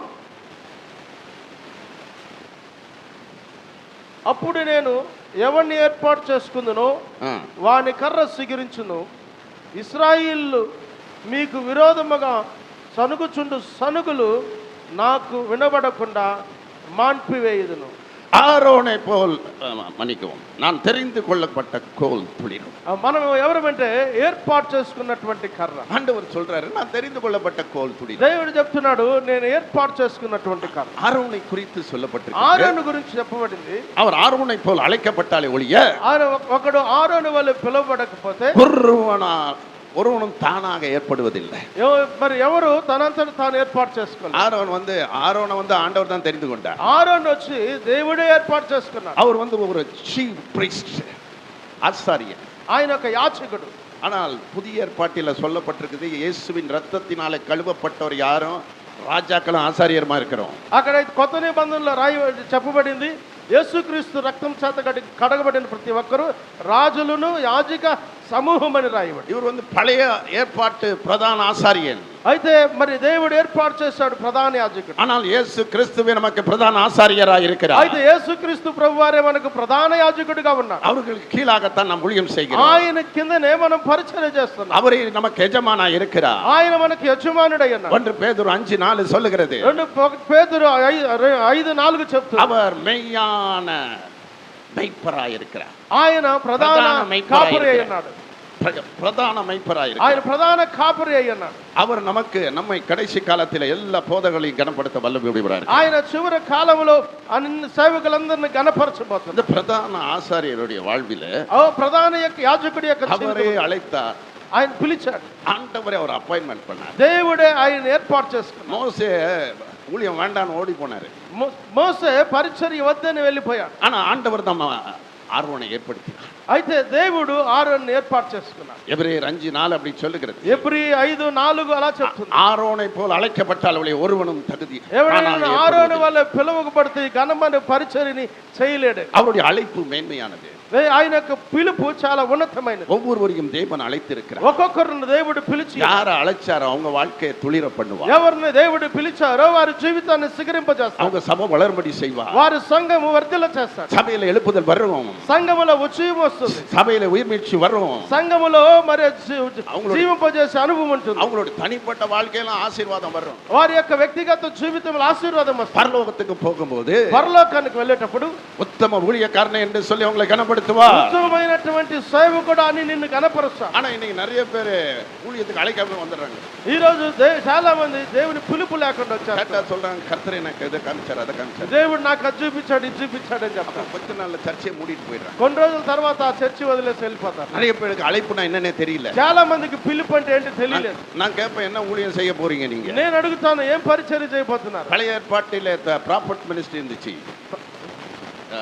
தீர்க்கதரிசி పాత నిబంధన కాలం ప్రవచన పరిచర్య ఉన్నది. ஆனா புதிய ஏற்பாட்டிலோ అయితే కొత్త నిబంధనలో 5 வகையான ஊழியங்கள் உண்டு. 5 విధములైన పరిచర్యలు ఉన్నాయి. பழைய ஏற்பாட்டு ஊழியம் வித்தியாசப்பட்டது. పాత నిబంధన పరిచర్య ప్రత్యేకమైనది. ராஜாக்களையும் தேவன் அபிஷேகம் பண்ணினார். రాజులను దేవుడు అభిషేకించాడు. நியாயாதிபதிகளை அபிஷேகம் பண்ணினார். న్యాయాధిపతులను దేవుడు అభిషేకించాడు. ஆனா பழைய ஏற்பாடு வேற புதிய ஏற்பாடு வேற. అయితే పాత నిబంధన వేరే కొత్త నిబంధన వేరే. அப்போஸ்தலர் நாட்களிலே అపొస్తలుల దినాల్లో இயேசு கிறிஸ்துவுடைய காயங்களின் மூலமாக యేసుక్రీస్తు యొక్క కార్యముల ద్వారా இயேசுவின் இரத்தத்தின் மூலமாக యేసు యొక్క రక్తము ద్వారా 5 ஊழியங்களை தேவன் ஏற்படுத்தி 5 విధమైన పరిచర్యలు దేవుడు ఏర్పాటు చేసుకున్నాడు. மெய்ப்பர் ஊழியம் என்பது அதுதான் பாஸ்டர். కాపరి పరిచర్య అనేది అది సేవకుడు పాస్టర్ గారు. அதுல இன்னொரு டீச்சர் இருக்காங்க. దాంట్లో ఒక టీచర్ ఉన్నారు. బైబిల్ టీచింగ్ பண்றது. ఆయన టీచర్ ఉపదేశకుడు. ஒவ்வொருத்தருக்கு ஒரு அழைப்பு கொடுத்திருக்கிறார். ఒక్కొక్కరికి ఒక్కొక్క పిలుపునిచ్చాడు. சுவிசேஷர்களை அழைத்திருக்கிறார். సువార్తికులకు పిలిచాడు. எதற்காக? ఆత్మమக்களை ఆదాయం பண்ணுவது. నా కొరకు ఆత్మలను ఆదాయపరచాడు. அதே சமயத்தில் அப்போஸ்தலர்களை ஏற்படுத்தி అదే సమయంలో అపోస్తలులను ఏర్పాటు చేశాడు. ஒவ்வொருவரையும் தேவன் அவருடைய பாத்திரங்களாக பயன்படுத்தி வருகிறார். దేవుడు ఒక్కొక్కరిని దేవుని పాత్రలుగా వాడుకుంటూ వచ్చాడు. அழைப்பின்படி ஒவ்வொருவரையும் நடத்தி கொண்டிருக்கிறார். ఆ యొక్క పిలుపు ప్రకారంగా ఒక్కొక్కరు నడిపిస్తూ వస్తాడు. ஆனா அந்த அழைப்புல ஜாக்கிரதையா இருக்கணும். అయితే ఆ పిలుపులో జాగ్రత్తగా ఉండాలి. எனக்கு நிறைய மீட்டிங்லாம் போகும்போது இந்த பவர் மினிஸ்ட்ரி அக்னி முகாம் இதுக்கெல்லாம் போனோம். ஐயா நாங்க பாஸ்டர் ஆகணும்ன்றாங்க லேடிஸுங்க. మరి చాలా మంది మీటింగ్లకు వెళ్ళేటప్పుడు ఈ పవర్ మినిస్ట్రీకి మరి అగ్ని ముహాం అనేటువంటి ఆ యొక్క సదస్సులకు వెళ్ళేటప్పుడు అలా అంటారు, అయ్యా మేము సేవకులు అవ్వాలి అని చాలా మంది స్త్రీలు చెప్తారు. பிசாசு ஒரு தட்டு தட்டுனா கீழே விழுதுறாங்க. అపవాది ఒక తట్టు తడితే పడిపోతారు. இன்னைக்கு நிறைய பேர் அப்படித்தான் இருக்கிறாங்க. ఈ రోజు చాలా మంది అలాగున్నారు. ஊழியம்னா விளையாட்டு கிடையாது. సేవ అంటే ఏది శాస్త్రాలు పిల్ల శాస్త్రాలు కాదు. ஊழியம் ஒரு ஜோக்கு கிடையாது. సేవ అనేది ఒక ఆటగారితనం కాదు. ஊழியம் ஒரு பொழுதுபோக்கு கிடையாது. సేవ అనేది కాలము గడిపే పని. பயந்து நடந்து ஊழியம் செய்வது. దేవుని సన్నిధిలో భయపుతో వణుకుతో పరిచర్య చేసేది. ஆண்டவர் சொல்றத செய்வது. దేవుడు చెప్పింది చేసేది. அவருக்கு கீழ்ப்படிந்து நடப்பது. వారికి లోబడి నడిచేది. அழைக்கப்பட்டவர் அநேக. పిలువబడిన వారు అనేక మంది. தெரிந்து கொள்ளப்பட்டவளோ சிலர். కానీ ఏర్పరచబడిన వారు కొందరే.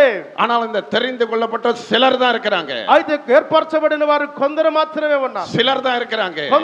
కొందరే ఉన్నారు. சிலர் தான் இருக்காங்க. కొందరే ఉన్నారు.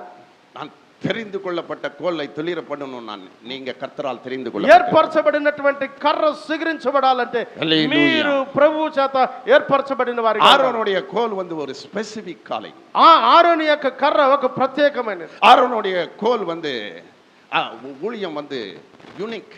ఆరోను యొక్క పరిచర్య అది మరి సిగిరించేది. தனித்துவமான ஊழியம் இருந்தது. అది ఏకాంతమైనటువంటి పరిచర్య. இந்த ஊழியக்காரர் செய்யறது போல அந்த ஊழியக்காரர் செய்யறது இல்ல. అందరూ సేవకులతో కలిసి చేసేటువంటి పరిచర్య. இன்னைக்கு 10ஓட 11 தான் இருக்குது நிறைய ஊழியம். 10 మంది 11 మందిగా ఉంది పరిచర్య. இந்த சர்ச் அப்படி இருக்கு. அந்த பாஸ்டரை பார்த்து ஃபாலோ பண்றாங்க. ఈ చర్చికి ఆ పాస్టర్ గారు వచ్చి చెప్తారు, இயேசுவிடத்தில் கற்றுக்கொண்டு ஊழியம் பண்ண வேண்டும்.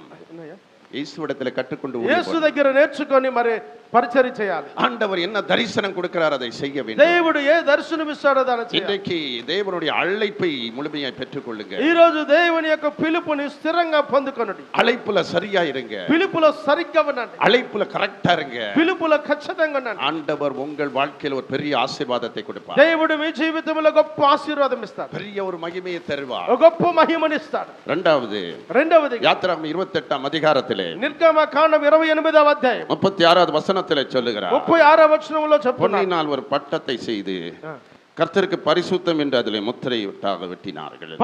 దేవునికి పరిశుద్ధుడని ముద్రించినాడు. ஆரோனுடைய நெத்தியில ஒரு முத்திரை இருந்தது. ఆరోను యొక్క తల మీద శిరస్సు మీద ఒక ముద్ర ఉన్నది. ஆனா நீங்க அப்படி பார்க்காதீங்க. మీరు అలాగ చూడొద్దండి. விக்கிரகக்காரங்க இன்னைக்கு போட்டுருக்காங்க. విగ్రహ ఆరాధకులు ఈ రోజు పోసుకుంటున్నారు. நான் சொல்ற காரியம் வந்து నేను చెప్పే కార్యం వచ్చి ஆவிக்குரிய காரியங்கள். అది ఆత్మ సంబంధమైనది. ஆவியானவருடைய முத்திரை. ఆరోను యొక్క శిరస్సు మీద దేవుని ముద్ర ఉన్నది. நீங்க என்னைக்கு ஊழியக்கு அழைக்கப்படுகிறீர்களோ, మీరు ఎప్పుడు దేవుని సేవకు పిలువబడ్డారో, என்னைக்கு ஊழியத்திலே நீங்க அழைக்கப்பட்டிருக்கிறீங்களோ, ఎప్పుడైతే దేవుని సేవకు పిలువబడ్డారో அன்னையிலிருந்து தேவன் முத்திரை போட்டிருக்கிறார். ఆ రోజు నుండి దేవుడు మీ మీద మీ శిరస్సు మీద ఒక ముద్ర ఉంచి ఉన్నాడు. என்ன ముద్రயை போடுகிறார்? ఏంటా ముద్ర? வெளிப்படுத்தின விசேஷம் 7:3. అక్కడ வெளிப்படுத்தின விஷயம் 7:3. ప్రకటన 7:3 చెప్తుంది. வெளிப்படுத்தின 4:1 இந்த ரெண்டு வசனத்திலும் ஊழியக்காரன் என்ற நெத்தியில 4:1-2లో ஊழியக்காரனுடைய సేవకుల యొక్క ముద్ర. இன்றைக்கு தேவனுடைய பிள்ளைகளை பரிசுத்தவானாக அழைத்திருக்கிறார். ఈ రోజు దేవుని బిడ్డలని పరిశుద్ధులుగా పిలిచారు. அவருடைய பரிசுத்த ஊழியத்தை நிறைவேற்றுவது, ఆయన పరిశుద్ధ పరిచర్యను నెరవేర్చడానికి, பரிசுத்தவான் என்று சொல்லும்போது పరిశుద్ధుడుగా అని చెప్పినప్పుడు நீதியாய் வாழுகிறவன், నీతిగా జీవించేవాడు, கரை இல்லாத வாழ்க்கை, ఆటంకం లేనటువంటి పరిచర్య. రోమర్ 11:16 11:14 చెప్తుంది. 6 முதல் பலனாகிய மாவு பரிசுத்தமாய் இருந்தார். ఆయన లోకానికి పరిశుద్ధుడుగా ఉన్నాడు. பிசைந்த மாவு முழுவதும் பரிசுத்தமா இருக்கு. ఆయన ఇంకొను పరిశుద్ధుడుగా ఉన్నాడు. நம்ம பரிசுத்தமாய் இருக்கணும். ఇంకొను మనం పరిశుద్ధముగా ఉండాలి. நம்முடைய అழைப்பு పరిశుద్ధமாనుடைய మన యొక్క పిలుపు పరిశుద్ధముగా ఉండాలి. வேறு பிரிக்கப்பட்ட ஒரு அழைப்பு. మనము ప్రత్యేకించబడినటువంటి అనుభవం கரையும் நமக்குள்ள வந்துடக்கூடாது. ఎటువంటి పాతది మన జీవితంలోకి రాకూడదు. எந்த அசுத்தமும் நம்முடைய வாழ்க்கையில வந்துடக்கூடாது. ఏ అపవిత్రత మన జీవితంలోకి రాకూడదు. நம்முடைய கண்கள் உள்ளங்கள் எல்லாம் பரிசுத்தமா మన కన్నులు మన హృదయం సమస్తము పరిశుద్ధంగా ఉండాలి. ஊழியக்காரனுடைய பரிசுத்தமா இருந்தா அவங்க விசுவாசி பரிசுத்தமா இருப்பாங்க. ఒక సేవకుడు పరిశుభ్రంగా ఉంటే తన విశ్వాసి పరిశుద్ధంగా ఉంటాడు. உடன் ஊழியர்கள் பரிசுத்தமா இருப்பாங்க. తన సహాయ సేవకులు పరిశుద్ధంగా ఉంటారు. எல்லாரையும் ஆண்டவர் பரிசுத்தமாக்குவார். అందరిని సమస్తాన్ని దేవుడు పరిశుద్ధపరుస్తాడు. அது பரிசுத்தமான ஊழியம். అది పరిశుద్ధమైన పరిచర్య. ஆனால் உங்களை பரிசுத்தவானாக தேவன் அழைத்திருக்கிறார். అయితే దేవుడు మిమ్మల్ని పరిశుద్ధులుగా ఉండుటకు పిలిచాడు. దేవుడు வெளிப்படுத்தின விசேஷம் 4:8 சொல்றாரு. ప్రకటన 4:8 చెప్తున్నాడు. 4:4-4:8 சொல்லுகிறார். 4:8 చెప్తున్నాడు. எல்டர்ஸ் என்று சொல்லுகிறார். ఎల్డర్స్ అని చెప్తున్నాడు. నాయకులు எல்லாரும் பரிசுத்தவான்கள், అందరూ పరిశుద్ధులను పెద్దలు అని చెప్తున్నాడు. தேவனுடைய பரிசுத்தவான்களாய் நாம் இருக்கிறோம். వారందరూ దేవుని పరిశుద్ధులుగా మనం ఉన్నామని చెప్తున్నాడు. நாம் ஒவ்வொருவரையும் பரிசுத்தவானாக அழைத்திருக்கிறார். మనం అందరిని పరిశుద్ధులుగా దేవుడు ఉంచాడు. நம்முடைய ஆவி ஆத்மா சரீரம் பரிசுத்தமாக, మన ప్రాణాత్మ శరీరము పరిశుద్ధముగా ఉంటుంది. அவர் பரிசுத்தராய் இருப்பது போல நாமும் பரிசுத்தராய் இருக்கிறோம். ఆయన పరిశుద్ధుడిగా ఉండినట్లుగా మనమును పరిశుద్ధులుగా ఉంటాం. பரிசுத்தவான் ஊழியம் పరిశుద్ధ ஊழியமா இருக்கும். పరిశుద్ధుల యొక్క పరిచర్య ఒక అనుభవముగా ఉంటుంది. இன்றைக்கு நிறைய பேருடைய வாழ்க்கையில பரிசுத்தம் இல்லாம, ఈ రోజు చాలా మంది జీవితంలో పరిశుద్ధత లేక, ஆரோனுடைய வாழ்க்கையில பரிசுத்தத்துக்காக அவன் முத்திரை போடப்பட்டிருந்தான். ఆరోను యొక్క జీవితంలో పరిశుద్ధుడు అన్నటువంటి ముద్ర వేయబడింది. அவருக்குள்ள பிரதிஷ்டை இருந்தது. అతనిలో ఒక ప్రతిష్ఠత ఉన్నది. இன்றைக்கு தேவனுடைய ஊழியக்காரர்களுக்கு அந்த பிரதிஷ்டை வேண்டும். ఈ రోజు దేవుని యొక్క సేవకుల్లో ఒక ప్రతిష్ఠత లేదు. ஜெபம் வேண்டும். ప్రార్థన కావాలి. அதிகமாக ஜெபிக்கிற ஒரு ஊழியக்காரலா தான் நம்ம இருக்கோம். అత్యధికంగా ప్రార్థించేటువంటి ఒక సేవకులుగా మనం ఉండాలి. நம்முடைய ஊழியத்தை பார்க்கிறோம், మన యొక్క పరిచర్య కంటే நம் பரிசுத்தமாக நடப்பது, இயேசுவோடு நடப்பது, அவருடைய சத்தத்தை கேட்பது, அதுதான் பரிசுத்தமான. మనము పరిశుద్ధులముగా నడవటము, యేసుతో కూడా నడవటము, ఆయన మరి శబ్దమును స్వరమును వినటమే పరిశుద్ధత. ஆரோனுடைய வாழ்க்கை அப்படி இருந்தது. ఆరోని యొక్క జీవితం అలా ఉన్నది. அடுத்தது அவருக்குள் இருந்தது வஸ்திரம். ఆ తర్వాత ఆయనలో ఉన్నది వస్త్రము. ஆவிக்குரிய வஸ்திரத்தை கொடுத்தார். ఆయన ఆత్మీయ వస్త్రము. இன்றைக்கு தேவனுடைய பிள்ளைகளுக்கு வஸ்திரம் தேவை. దేవుని యొక్క బిడ్డలకి వస్త్రం అవసరం. பரிசுத்த వస్త్రத்தை கொடுத்தார். పరిశుద్ధమైన వస్త్రం ఇచ్చాడు. அது ஒரு ஆவிக்குரிய வஸ்திரங்களை கொடுத்தார். అది ఆత్మీయ వస్త్రముని ఇచ్చాడు. ஏசாயா 61 அதிகாரத்திலே యెషయా 61వ అధ్యాయంలో 10ல சொல்றாரு, 10వ వచనంలో చెప్తాడు, ரட்சிப்பின் வஸ்திரத்தை கொடுக்கிறார். అతనికి రక్షణ వస్త్రము ఇవ్వబడింది. நீதியின் వస్త్రத்தை கொடுக்கிறார். నీతి వస్త్రం ఇవ్వబడింది. நான் சொல்றது டெரி காட்டன் ஷர்ட் இல்ல. నేను చెప్పేది టెరీ కాటన్ షర్ట్ కాదు. நம்ம போட்டிருக்கிற ஒயிட் ஜிப்பாவ் இல்ல. మనం కట్టుకున్నటువంటి పంచి జుబ్బా కాదు. ஆவிக்குரிய வஸ்திரம். అది ఆత్మ సంబంధమైన వస్త్రం. நம்முடைய குணாதிசயங்கள் இருக்கணும். మన యొక్క వస్త్రముల గుణాతిశయములు ఉండాలి. ஒரு ஊழியக்காரன் ரட்சிப்புக்குள்ள தான் இருக்கணும். మన సేవకుని రక్షణలో ఉండాలి. இன்னைக்கு 24 மொபைல் போன்ல இருக்கிறவங்க தான் ஜாஸ்தி. 24 గంటలు ఫోన్ చూసుకుంటే వాళ్ళు చాలా మంది. 24 மணி நேரமும் வேதத்தை படிச்சிட்டு தான் இருக்கணும். நம்ம 24 గంటలు మనం బైబిల్ చదువుతూనే ఉండాలి. 24 மணி நேரம் இயேசுவோட இருக்கணும். 24 గంటలు యేసుతో కూడా సంబంధం కలిగి ఉండాలి. ஆண்டவர் ஒரு தடவை என்னோட பேசினாரு. ఒక ఆయన నాతో కూడా ఒకసారి మాట్లాడాడు. நான் 24 மணி நேரமும் ஊழியத்துல அற்புதத்தை செய்ய போறேன். నేను 24 గంటలు నేను పరిచర్యలని నేను అద్భుతం చేయబోతున్నాను. 24 மணி நேரம் நான் கிரியை செய்ய போறேன். 24 గంటలు నేను క్రియ చేయబోతున్నాను. உங்களுடைய வாழ்க்கை பரிசுத்தமா இருந்தா, ఒక్కొక్క నీ యొక్క జీవితం పరిశుద్ధంగా ఉంటే உங்களுடைய சர்ச் சுத்திகரிப்பு இருக்கும். నీ సంఘములో శుద్ధీకరణ ఉంటుంది. உங்க விசுவாசி எல்லாம் பரிசுத்தமாக்கப்படுவாங்க. నీ విశ్వాసులు పరిశుద్ధంగా మార్చబడతారు. இன்னைக்கு நிறைய பேருடைய வாழ்க்கை முத்திர கேடுகட்டதா இருக்குது. ఈ రోజు చాలా మంది యొక్క జీవితము మరి ప్రశ్నార్థకంగా ఉంది. நம்முடைய ஊழியத்தை விட முக்கியம் நம்முடைய ஜீவியம். మన యొక్క పరిచర్య కంటే చాలా ప్రాముఖ్యం మన జీవితము. ஜீவியம் தான். நம்ம ஓடுறோம், எப்படி பிரசங்கம் பண்றோம், மற்றவங்களுக்கெல்லாம் ஜெபிக்கிறோம், பேய விரட்டுறோம், பிசாச விரட்டுறோம், அதெல்லாம் அப்புறம். మన పరిచర్య చేస్తున్నాం, వెళ్తున్నాం, ప్రసంగం చేస్తున్నాం, దయ్యాలను వెలగొడుతున్నాం, ఇవన్నీ తర్వాత. பரிசுத்த முத்திரை உங்களுக்குள் இருக்கிறதா? పరిశుద్ధమైనటువంటి ముద్ర నీ మీద ఉన్నదా? பிரதிஷ்டையின் வாழ்க்கை இருக்கிறதா? ప్రతిష్ఠిత జీవితం నీలో ఉన్నదా? எவ்வளவு பிரதிஷ்டை பண்றீங்களோ అందుకొరకు ప్రతిష్ఠిస్తున్నాడు దేవుడు. அவ்வளவு உங்க ஊழியத்துல நீங்க ஜெயத்தை பார்க்க முடியும். వారు ఎవరైతే ప్రతిష్ఠిత కలిగిన ఉన్నారో వారి జీవిత పరిచర్యలో విజయం చూస్తారు. பெரிய காரியங்களை பார்க்க முடியும். గొప్ప కార్యాలు చూడగలుగుతారు. உங்களுக்குள்ள இருக்கும் ஆவிக்குரிய வஸ்திரம், ரட்சிப்பின் வஸ்திரம் இருக்கணும். మనలో ఆత్మీయ సంబంధమైన రక్షణ వస్త్రం ఉండాలి. நீதியின் வஸ்திரம் இருக்கணும். నీతి వస్త్రం ఉండాలి. அதுதான் பரிசுத்த வஸ்திரம். మన పరిశుద్ధ వస్త్రము. அது மறுரூபமாக்கப்படுகிற நீதியின் வஸ்திரம். అది రూపాంతరము చెందినటువంటి పరిశుద్ధ వస్త్రం. அது கரைப்பட்டு போகவே கூடாது. అది ఎప్పటికీ మరక మైలు పడకూడదు. அது కరైపట్టు పోగకూడదు. అది మైలు పడకూడదు. கரைப்பட்டு போன வாழ்க்கையா இருக்க கூடாது. అది మైలు పడిన జీవితముగా ఉండకూడదు. எல்லாவற்றிற்கும் மேலே అన్నిటికంటే పైన வெண் வஸ்திரம் தேவை. వెండి వస్త్రం అవసరం. హల్లెలూయా. இந்த வெள்ளை வஸ்திரம் போடும்போது, ఈ తెల్లని వస్త్రము ధరించేటప్పుడు, பெந்தகோஸ்து வஸ்திரத்தை நாம் போடும் பொழுது, పెంతెకొస్తు వస్త్రం మనం వేసేటప్పుడు பயம் வேணும். நமக்கு భయము కావాలి, మనకు நடுக்கம் வேணும், వణుకు కావాలి. మనకు நமக்குள்ள ஆண்டவருடைய சன்னிதானத்துல நம்ம வருகிறோம் என்ற இது வேண்டும். మనము దేవుని సన్నిధానములకు వచ్చి ఉన్నామనేది அதுக்கு வஸ்திரத்தை தேவன் கொடுக்கிறார். అటువంటి వస్త్రాన్ని దేవుడు మనకి வெண் వస్త్రத்தை கொடுக்கிறார். వెండి వస్త్రం ఇస్తున్నాడు. வெள்ளை Dress போடுறது, తెల్ల వస్త్రం వేసేది தகுதிப்படுத்திருக்கிறார் ஆண்டவர். అది మనల్ని యోగ్యులుగా మారుస్తున్నాడు దేవుడు. உங்களை பாஸ்டராக தகுதிப்படுத்திருக்கிறார். పాస్టర్లుగా యోగ్యునిగా మారుస్తున్నాడు. ஆனா அந்த வஸ்திரத்தை நீ காத்துக்க. అయితే ఆ వస్త్రము నువ్వు కాపాడుకో. வஸ்திரத்தை காத்துக்கொள்கிறவன் பாக்கியவான். ఆ వస్త్రాన్ని కాపాడుకునేవాడు ధన్యుడు. ஹல்லேலூயா, హల్లెలూయా, ஹல்லேலూయా, హల్లెలూయా, ஹல்லேலూயா, హల్లెలూయా. சத்தியத்தை சத்தியமா நம்ம போதிக்கணும். సత్యమును సత్యముగా మనం బోధించాలి. ஆவியானவர் என்ன சொல்றாரோ அதை நம்ம சொல்லணும். ఆత్మదేవుడు ఏమైతే చెప్తున్నాడో అది మనం చెప్పాలి. பரிசுத்தவான்னா தேவனோட நடக்கிறவர். పరిశుద్ధ జీవితం అంటే దేవునితో నడుచువాడు. தேவனுடைய மனுஷர், దేవుని యొక్క మనుషుడు, நீதிமான், నీతిమంతుడు உன்னை தகுதிப்படுத்தி இருக்கிறார். నిన్ను యోగ్యునిగా మార్చి ఉన్నాడు. எவர்களை அழைத்தாரோ அவர்களை நீதிமான்கள் ஆக்கி இருக்கிறார். ఎవరిని పిలిచాడో వారిని నీతిమంతులుగా తీర్చాడు. எவர்களை நீதிமான்கள் ஆக்கினாரோ ఎవరిని నీతిమంతులుగా తీర్చాడో அவர்களை மகிமையும் படுத்தி இருக்கிறார். వారిని మహిమపరిచాడు. இந்த ஆரோனுடைய வாழ்க்கையில மோசையோடு அவர் இணைந்திருந்தார். ఆరోను యొక్క జీవితం మోషేతో தாழ்மையோடு இருந்த இவர் பிரதான ஆசாரியர் தான். ప్రధాన యాజకుడే ఆయన. చాలా మరి దీన మనుషుడే, సాత్వికుడే. அவரை கம்பேர் பண்ண மோசேக்கு ஞானம் கிடையாது. ఆయనకంటే మోషేకి జ్ఞానం లేదు, வாய் பேச தெரியாது. మాట్లాడటం తెలియదు. இவர் பயங்கரமான டாலண்டட் ஆளு, ఈయన మంచి సామర్థ్యత కలిగిన వాడు, பேசுற ஆளு. ఈయన మాట్లాడుతున్నాడు. ఈ రెండు பேரும் இணைந்து தேவ சித்தத்தை நிறைவேற்றினார். వీళ్ళిద్దరు కలిసి దైవ చిత్తాన్ని నెరవేర్చారు. ஒரு குலுக்குனாங்க, ஒரு குலுக்குனாங்க. ఊపారు. எகிப்து தேசத்தில் அடிமைப்பட்டு இருக்கிற இஸ்ரவேல் ஜனங்களை விடுவித்தார்கள். ఒక ఊపు కదలించారు.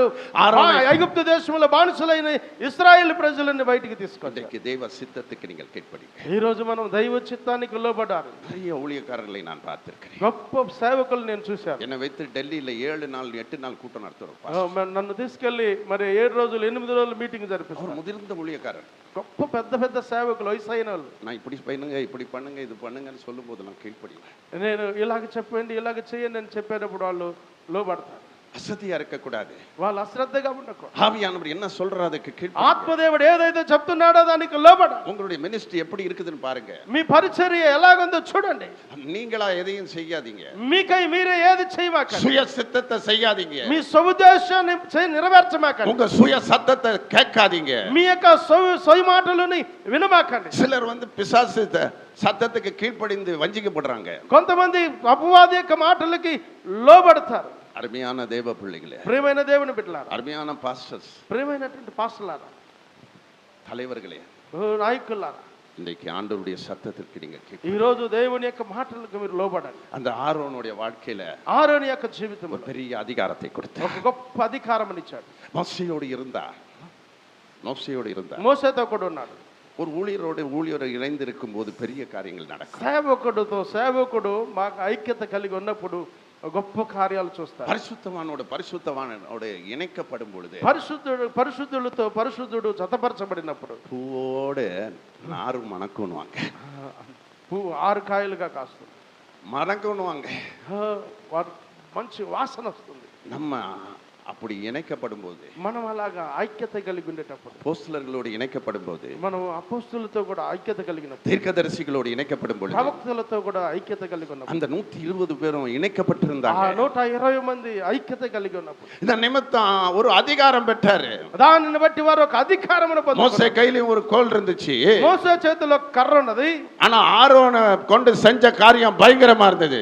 అయితే ఆరోను చేతిలో ఉన్న కర్ర భయంకరంగా మారింది. யாத்திராகம 7ஆம் அதிகாரத்திலே, నిర్గమకాండము 7వ అధ్యాయములో 19:20 வாசிக்கிறோம். 19:20 చదువుతున్నాం. பயங்கரமான காரியங்களை செய்கிறார். భయంకరమైన కార్యములు చేశారు. சர்ப்பங்களை விழுங்கக்கூடிய அபிஷேகம் அவர் மேல் இருந்தது. సర్పములను మింగివేయగలిగిన అభిషేకం அவருக்குள்ள அதிகாரத்தை கொடுத்தார். అట్టి అధికారమును ఆయనకి ఇచ్చారు. பிசாசின் வல்லமைகளை நிர்மூலமாக்குகிற ஒரு அதிகாரத்தை கொடுத்தார். సాతాను యొక్క క్రియలని నిర్మూలన చేసే అధికారమును ఇచ్చారు. யாத்திராகமம் 7ஆம் அதிகாரம் 12வது வசனத்தை வாசித்து பாருங்க. నిర్గమకాండం 7వ అధ్యాయం 12వ వచనం చదివి చూడండి. அதாவது கோலை போடுறாங்க மந்திரவாதிங்க, అక్కడ వాళ్ళ కర్రలు విసిరేస్తున్నారు మాంత్రికులు. ஆனா அந்த கோல் பாம்பா மாறுது. ఆ యొక్క కర్రలు పాములుగా మారాయి. ஆனால் இந்த ஆரோன், అయితే ఈ ఆరోను கோலை போட்ட உடனே, ఆరోను కర్ర వేసినమ్మటే அது சர்ப்பத்தை விழுங்கிட்டு అది ఆ సర్పములను మింగివేస్తున్నది. காரணம் ஆரோனுக்குள்ளே தெய்வ அதிகாரத்தை வைத்தார். కారణం ఏంటంటే ఆరోను యొక్క కర్రలో దైవ అధికారం ఉన్నది. தேவனுடைய அழைப்பை பெற்றவர், దేవుని చేత పిలువబడినవాడు, அவர் பரிசுத்த ఆయన పరిశుద్ధుడు, தகுதிப்படுத்தப்பட்டவர், அவசரத்தை கொடுத்தார். ఆయన ఏక్యమైన వాడిగా ఉన్నాడు. அப்படிப்பட்ட ஆரோன் வாழ்க்கையில అటువంటి ఆరోన్ యొక్క జీవితం, அந்த ஆசானை பிரதான ஆசாரியனுக்குள்ள அதிகாரத்தை ఆ ప్రధాన యాజకుడిలో ఒక అధికారం ఉన్నది. இன்றைக்கு நமக்கும் அதிகாரத்தை கொடுக்க ఈ రోజు మనకు అధికారం దేవుడు. நிறைய பேர் சொல்லுவது உண்டு, చాలా మంది చెప్పేది ఉంది, வல்லமெல்லாம் கிடையாது, శక్తి అంత లేదు, அற்புதம் கிடையாது, అద్భుతం లేదు, அதிசயம் கிடையாது, ఆశ్చర్యాలు లేవు, விடுதலை கிடையாது. విడుదల లేదు.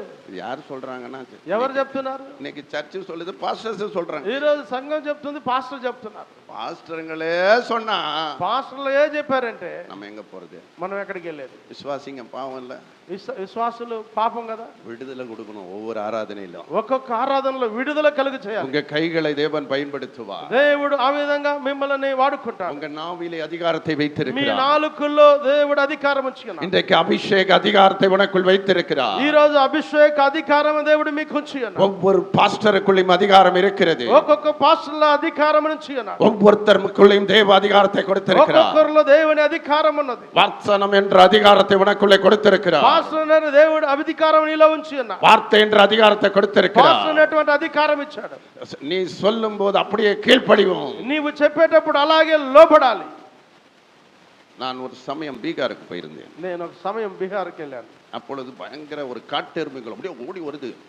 కాటు ఎరుంబా காட்டெருமை எருமை ఒక దున్నపోత అడవి దున్నపోత అలాగే పరిగెత్తుకుంటూ ஓடி வருது. పరిగెత్తుకుంటూ వస్తుంది. எனக்கு நேரா வருது. నాకు నేరుగా వస్తుంది. என் பக்கத்துல எட்வின் నా పక్కన ఒక ఆయన ఉన్నాడు. ஏய் அப்படினாரு. ఆయన అన్నాడు. எல்லாம் அப்படியே திரும்பி போச்சு. అది అలాగే తిరుక్కొని వెళ్ళిపోయింది. அல்லேலூயா. హల్లెలూయా. சில நேரங்கள்ல కొన్ని సమయాల్లో இந்த உள்ளூர் பிசாசு உள்ளூர் ஊழியக்காரங்களுக்கு தான் பயப்படும். அல்லேலூயா. ఎందుకంటే ఆ ఊరు దెయ్యాలు ఆ ఊరి సేవకుడికే లోపడతాయి. நெத்தியில முத்திரை இருக்கணும். నీ నొసట ముద్ర ఉండాలి. அல்லேலூயா. హల్లెలూయా. அபிஷேக முத்திரை இருக்கணும். ఆ అభిషేకము ముద్ర ఉండాలి. வல்லமை முத்திரை இருக்கணும். నీకు మీద ముద్ర ఉండాలి. நமக்குள்ள எந்த வல்லமையும் இல்லை.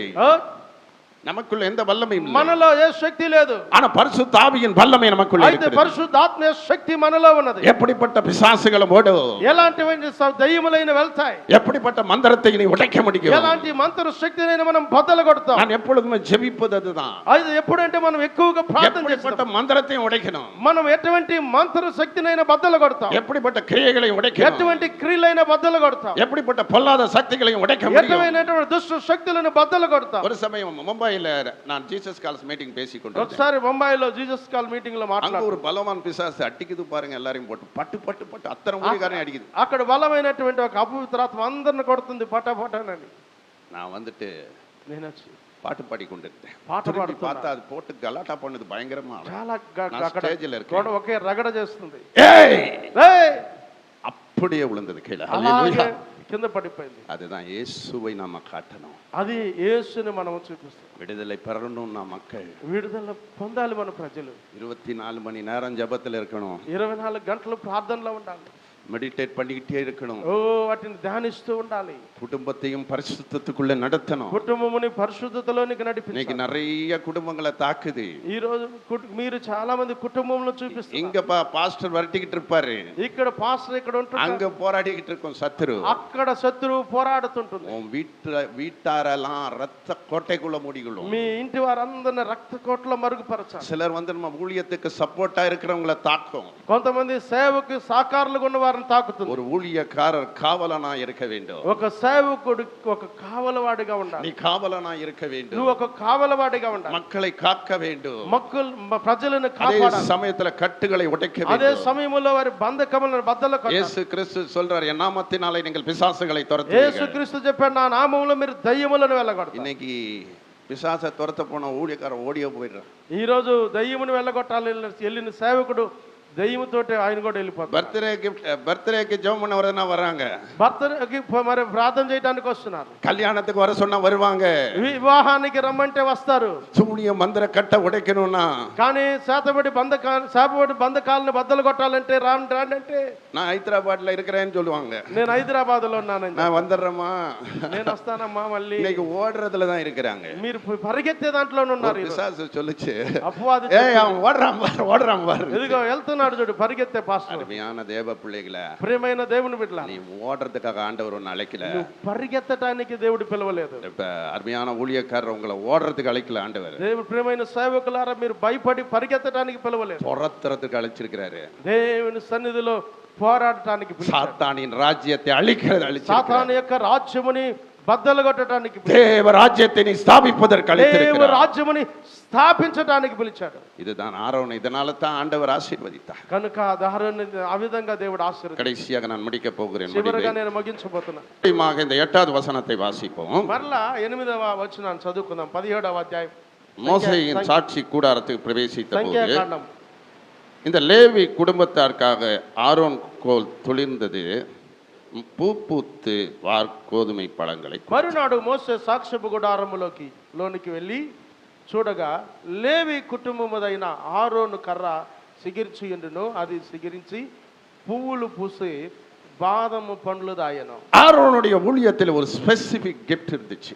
ఆరోని యొక్క మరి పరిచర్యలో ఒక ప్రత్యేకత ఉన్నది, ஸ்பெசிபிக் அழைப்பு இருந்துச்சு. ఒక ప్రత్యేకమైన పిలుపు ఉన్నది. இன்றைக்கு உங்களுக்கும் அப்படிப்பட்ட ஒரு அழைப்பை ఈ வைத்திருக்கிறார். రోజు మీకు అటువంటి ఒక పిలుపు దేవుడు ఉంచి ఉన్నాడు. என்னை தேவன் அழைத்த போது அதை தான் சொன்னார். దేవుడు నన్ను పిలిచేటప్పుడు అదే చెప్పాడు, உனக்கு ஒரு விசேஷித்த அழைப்பை நான் கொடுத்திருக்கிறேன். నీకు ఒక ప్రత్యేకమైన పిలుపునిచ్చి ఉన్నాను. நீ அநேக சபைகளை உயிர்ப்பிப்பாய், నీవు అనేక సంఘాలని ఉజ్జీవింపజేస్తావు, அக்கினியை நீ போடுவாய், అగ్ని ఆ సంఘములో మండిస్తావు, உடைந்த ஊழியர்களை உருவாக்குவாய், కృంగిన సేవకులను మరలా లేవనెత్తి నిలబెడతావు, சீஷர்களை உருவாக்குவாய், శిష్యులను తీర్చిదిద్దుతావు, ஜெப வீரர்களை உருவாக்குவாய், ఓ సైనికులను మరి సభயை నీ సంఘాన్ని తీర్చిదిద్దుతావు, சபையை நீ கட்டுவாய், సంఘమును కడతావు, விழுந்த ஊழியர்களை தூக்கி எடுப்பாய், పడిపోయిన సేవకులను లేవనెత్తుతావు, சோர்ந்து போன ஊழியர்களை நீ தட்டி எழுப்புவாய், సోలిపోయినటువంటి సేవకుల్ని మరలా వారిని వర్ధిల్ల చేస్తావు. ஸ்பெசிபிக் மினிஸ்ட்ரி, అది నువ్వు ప్రత్యేకమైన தனித்துவமான ஒரு ஊழியத்தை அவனுக்கு கொடுத்தார். ప్రత్యేకమైన ఒక పరిచర్య. ஆனா இஸ்ரவேல் புத்திரர்கள் பொறாமப்பட்டாங்க, ఇశ్రాయేలు ప్రజలు వారు పోరాము పడ్డారు, அதனால அவங்களுக்கு கிடைக்காம போனது. కనుక అది వారికి దొరకకుండా పోయి ఉండొచ్చు. ஆரோனுடைய கோல் உயிர்ப்பித்தது, కానీ ఆరోని యొక్క కుటుంబము జీవింపజేయదు, துளிர்த்தது, అది సిగరించినది, ஒரு எழுப்புதலை கொடுத்துச்சு, ఒక ఉజ్జీవమనిచ్చినది, ஒரு செழிப்பை கொடுத்துச்சு, ఒక సక్సెసేమనిచ్చినది, அபிஷேகத்தை கொடுத்துருச்சு, అభిషేకమనిచ్చినది.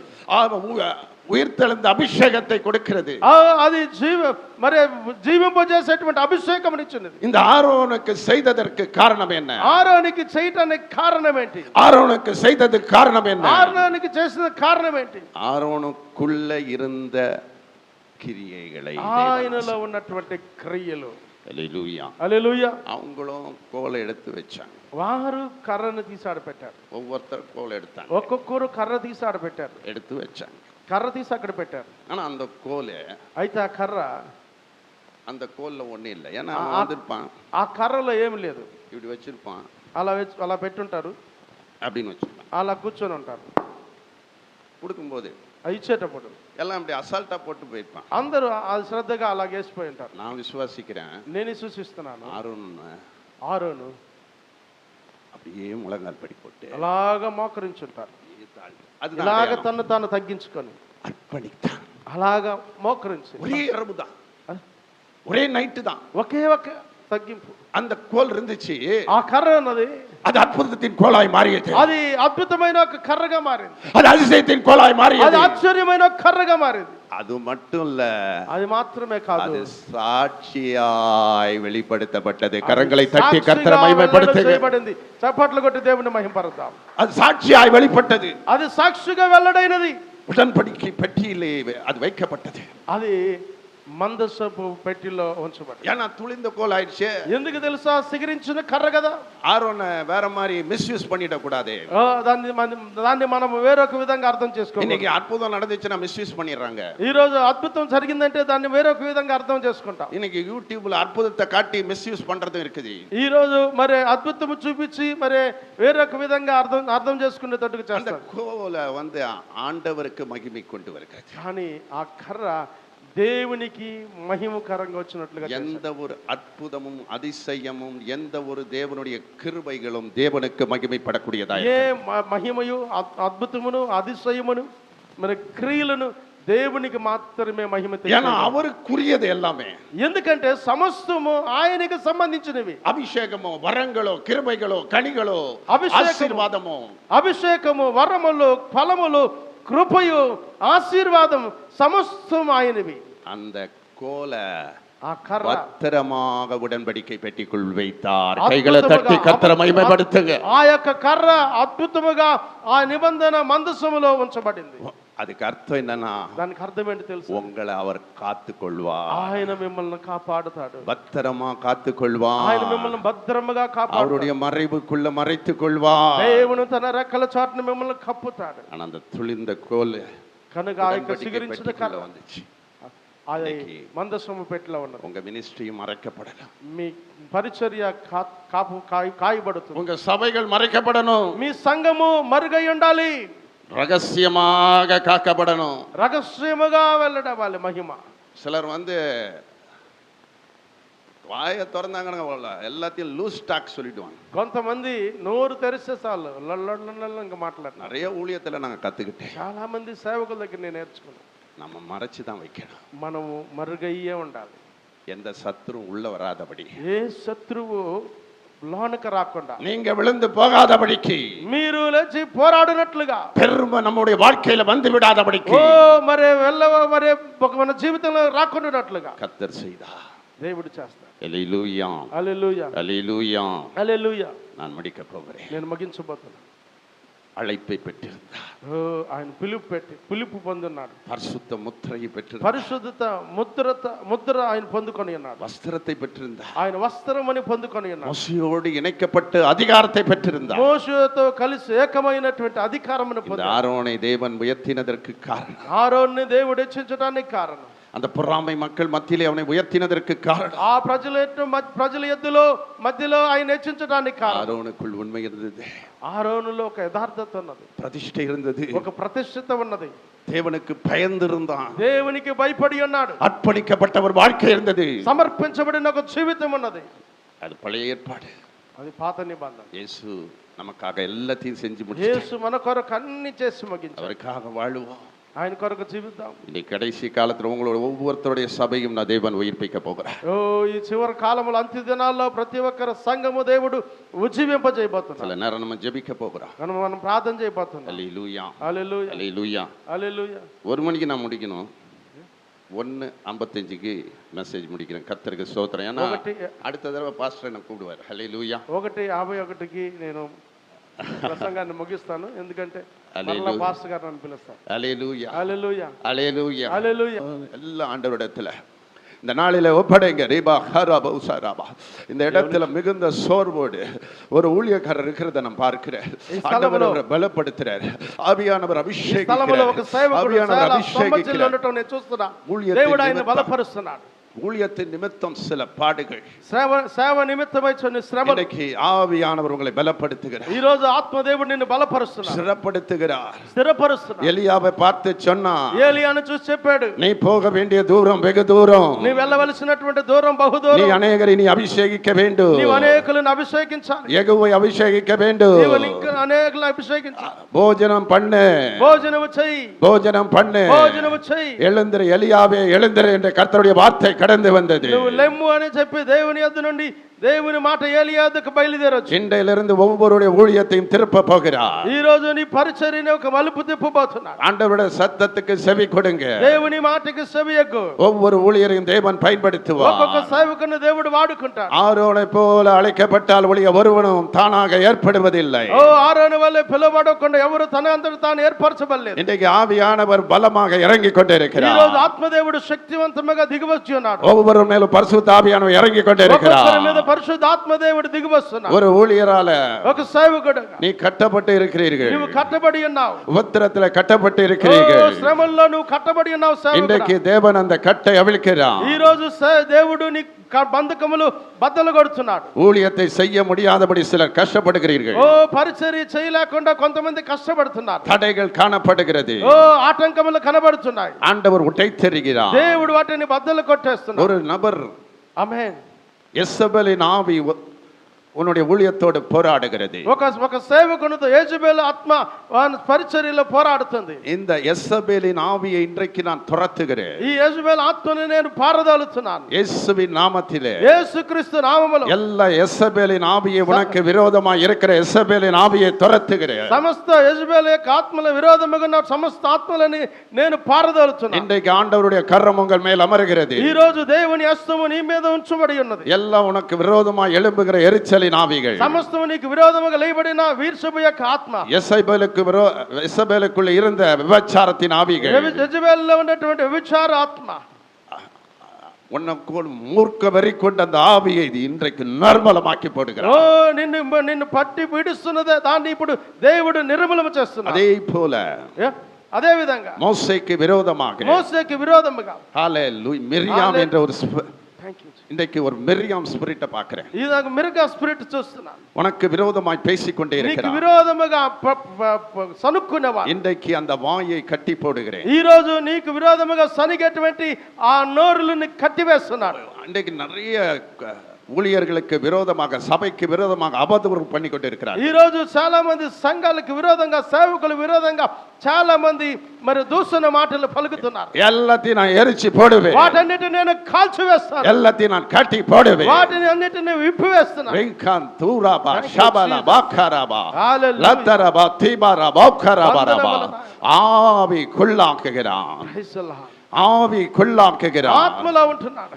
தேவனுடைய பிரசன்னம் இறங்கி வருகிறது. దేవుని ప్రసన్నత దిగి వస్తున్నది. குழப்பத்தோடு இருக்கிறீர்கள். ఓ మీరు మరి సంచలనముతో ఉన్నారు. உங்க ஊழியம் உடைக்கப்பட்டிருக்கிறது. మీ పరిచర్య బద్దలై ఉన్నది. சத்துரு உடைத்திருக்கிறான், శత్రువు బద్దలు కొట్టి ఉన్నాడు. உடைத்திருக்கிறான். శత్రువు బద్దలు కొట్టి நான் మறுபடியும் కట్టుவேன் என்று கர்த்தர் అయితే சொல்லுகிறார். దేవుడు చెప్తున్నాడు, నేను మరలా బద్దలైన నీ పరిచర్యని మరలా కడతానని చెప్తున్నాడు. திரும்ப కట్టుவேன், తిరిగి కడతాను. உடைந்தவனுடைய ஊழியத்தை நான் மறுபடியும் கட்டுவேன் என்று బద్దలైనటువంటి சொல்லுகிறார். నీ పరిచర్యని మరలా కడతాను. நான் அற்புதம் செய்வேன். నేను అద్భుతము చేస్తాను. இந்த நாளிலே தேவன் கொடுக்கிற வார்த்தை எல்லா போதகர்களுக்கும் தேவன் கொடுக்கிறார். ఈ రోజు దేవుడు అన్ని మాటలు దేవుడు సేవకులకు ఇస్తున్నాడు. எல்லா சபைக்கும் தேவன் கொடுக்கிறார். ప్రతి సంఘానికి దేవుడు ఇస్తున్నాడు. இது கடைசி கால வார்த்தை. ఇది చివరి కాలము దినము. இது உங்களுடைய வாழ்க்கையை நிர்ணயிக்க போகிற வார்த்தை. మీ యొక్క జీవిత కాలం నిర్ణయించేటువంటి இதுதான் எதிர்காலம். మాట. எதிர்காலம். ప్రతి భవిష్యత్తు. ஒவ்வொரு தேவ ஊழியரையும் தேவன் ஆசீர்வதிக்கிறார், ఒక్కొక్క దేవుని సేవకుని దేవుడు ఆశీర్వదిస్తాడు, பயன்படுத்துவார். వాడుకుంటాడు. விசேஷித்த ప్రత్యేకమైన பிசாசுகளை துரத்துகிற, అపవిత్ర ఆత్మలను వెళ్ళగొట్టే, அந்தகார கட்டுகளை உடைக்கிற அபிஷேகத்தை கொடுக்கிறார். అంధకారములను బద్దలు, క్రియలను బద్దలు కొట్టే ఆ అభిషేకమును దేవుడు ఇస్తున్నాడు. ஒரு நபருக்குள்ள வாலிபர்களை மத்தியில ஒரு விசேஷித்த அனாயிண்டிங் கொடுக்கிறாரு. ఒక వ్యక్తిలోనికి యవనస్తుల మధ్యలో ప్రత్యేకమైన అభిషేకమును ఇస్తున్నాడు.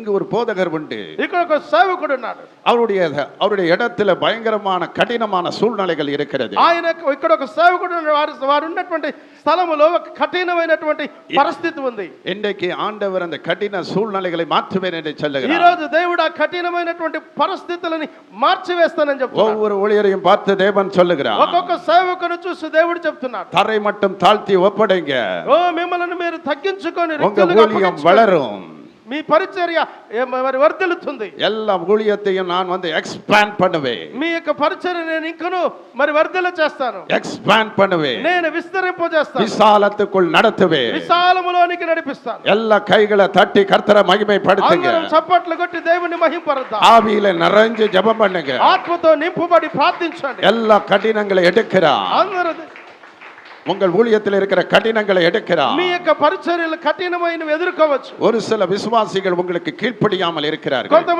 కొంతమంది విశ్వాసులు మీకు లోబడకుండా ఉన్నారు, அவமதிக்கிறார்கள். ఓ వారు విరోధంగా నిలబడి அதை நான் முற்றிலும் எடுக்கிறேன். వారిని సంపూర్ణంగా నేను బద్దలు కొడతాను. உங்க சபையில சமாதானம் இல்லாமல் మీ இருக்கிறது, సంఘములో సమాధానం లేకుండా ఉన్నది. ஒரே சண்டைகள், ఒకే గొడవలు, ஒரே பிரிவினைகள். ఒకే వేర్పాటు. இன்றைக்கு தேவன் அதை நிறுத்துகிறார். ఈ రోజు దేవుడు దాన్ని తీసివేస్తున్నాడు. எல்லா சீட்டங்களையும் கடிந்து ஜெபிக்கிறேன். ప్రతి సమస్తముని మరి పోరాటములను నేను బంధించి ప్రార్థిస్తున్నాను. சபையை கட்ட முடியாதபடி போராடுகிற సంఘము ஆவிகள், కట్టబడకుండా ఉన్నటువంటి పోరాడుతున్న ఆత్మ, ஒரு ஊழியக்காரருக்கு விரோதமான தடைகள், ఒక సేవకునికి విరోధముగా ఆటంకములు, சத்துரு தடை செய்து கொண்டிருக்கிறார். శత్రువు అడ్డుకుంటా ఉంది. சில மாந்திரிக வல்லமைகளோடு உன் சபையை உடைக்க நினைக்கிறான். కొన్ని మంత్రి యొక్క శక్తుల వల్ల సంఘముని బద్దలు కొట్టాలని எல்லாம் எரிந்து போவதாக, సమస్తము కాల్చబడును గాక, எரிந்து போவதாக. సమస్తము కాల్చబడును. சபை கட்ட முடியாதபடி கஷ்டப்படுகிற அருமையான போதகரே, సంఘము కట్టలేక కష్టపడుతున్న పోయి సేవకుడా, இன்றைக்கு இருந்து ஒரு நன்மை நடக்கும். నీకు మరి తూర్పు నుండి నీకు ఒక మేలు జరుగుతుంది. ஒரு ஊழியம் முற்றிலும் முடிந்து விட்டது నీ పరిచర్య సంపూర్ణంగా ముగించబడింది என்று நினைக்கிறாய் అని అనుకుంటున్నావు. நான் ஊழியத்தை விட்டு திரும்பி விடலாம், నేను ఇంక ఈ పరిచర్యని ముగించుకుందాము మానుకుందాం అనుకుంటున్నా, வேற ஏதாவது நான் பண்ணலாம், వేరే ఈ పరిచర్యని మానుకొని వేరే ఏదైనా చేయొచ్చు అని అనుకుంటున్నావు. ஒரே கஷ்டத்தின் மத்தியிலே வாழ்கிறேன், ఒకే కష్టం మధ్యలో నువ్వు జీవిస్తున్నావు, பண கஷ்டம் நெருக்கத்திலே வாழ்கிறேன், చాలా ధనము కష్టములో చాలా ఇక్కట్టములో ఉన్నావు. ஆண்டவர் சொல்லுகிறார், దేవుడు చెప్తున్నాడు, ஆண்டவர் சொல்லுகிறான், దేవుడు చెప్తున్నాడు, என் அன்போடு நான் உன்னை அழைக்கிறேன் என்று சொல்லுகிறான். నేను నిన్ను పిలిచున్నాను, ఆరోను పిలిచినట్లుగా திரும்ப நான் துளிர பண்ணுவேன், నేను నీ కర్రని సిగరింపజేస్తాను, திரும்ப உன்னை துளிர பண்ணுவேன், తిరిగి నేను సిగరింపజేస్తాను.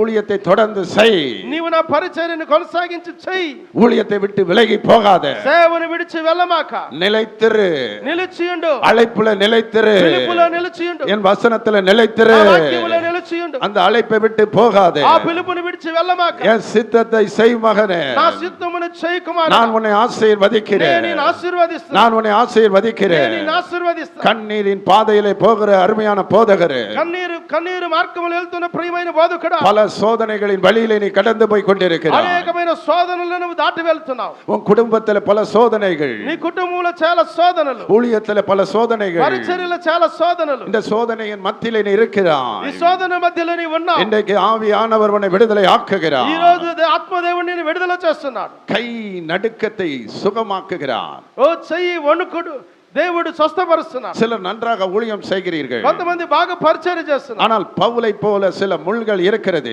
అయితే పౌలు వలె కొన్ని ముళ్ళులు ఉన్నాయి.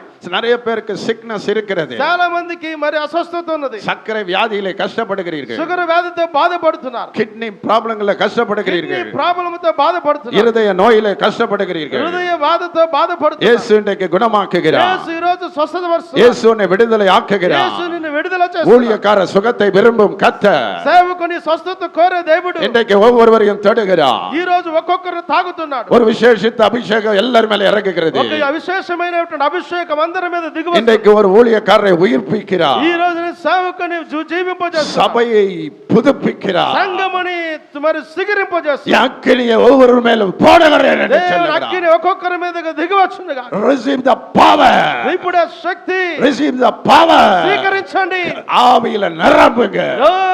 నింపునుగాక. எல்லா தடைகள் உடைவதாக. అడ్డులు బద్దలవునుగా. உன்னத பலனை தரிப்பிக்கும்படி ఉన్నత స్థితిలో నిలబడినట్లు நீ எருசலேமில தங்கிரு. యెరూషలేములో నిలిచియుండు. எருசலேமில இறங்கிரு. పైనున్న శక్తి పొందేందుకు ஒவ்வொரு மேலும் உன்னத ஆவியை ஊற்றுகிறேன். ఒక్కొక్కరి మీద నేను ఆత్మను కుమ్మరిస్తున్నాను. உன்னத அபிஷேகத்தை ஊற்றுகிறேன். అభిషేకమును కుమ్మరిస్తున్నాను. பெற்றுக்கொள் பலன். పొందుకో.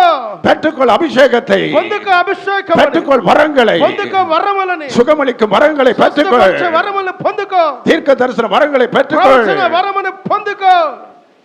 ஞானமே இல்லாம ஒரு போதகர் இருக்கிறீங்க.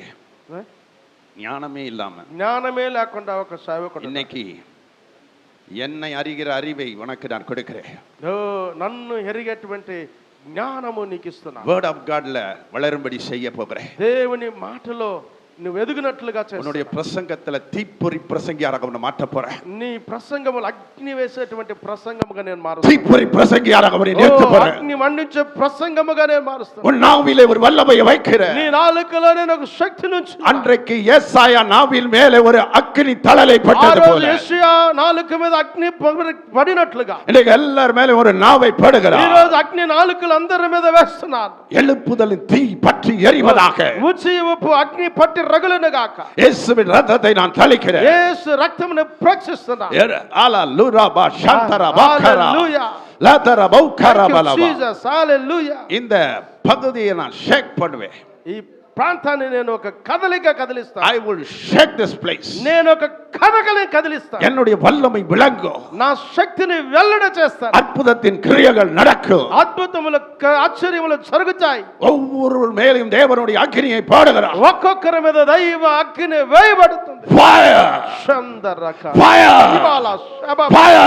అగ్ని வல்லமை! దేవ శక్తి வல்லமை! దేవుని శక్తి நிரம்பட்டும். நிரம்பட்டும். నింపబడును. பேதுருவின் நிழல்ல வல்லமை. దేవుని శక్తి பவுலின் கைகளில் விசேஷித்த அற்புதங்களை செய்தவர். దేవుని యొక్క విశేషమైన అగ్ని இன்றைக்கு தேவனுடைய வல்லமை ஒவ்வொரு மேல ఈ இறங்கட்டும். రోజు దేవుని యొక్క విశేషమైన శక్తి ఒక్కొక్కరి మీద నింపునుగాక. Receive the God's power. యేసు రుసిన ఒక గాలి Gets the power. బలమైనటువంటి ఒక శక్తి. Heal. ఆమేన్. கால்களை ஹீல் பண்ணும். రీకాదారా. ஆத்மாவிலே பரிசுத்தத்தை தாரும். ఆత్మలో పరిశుద్ధత దివ్వండి.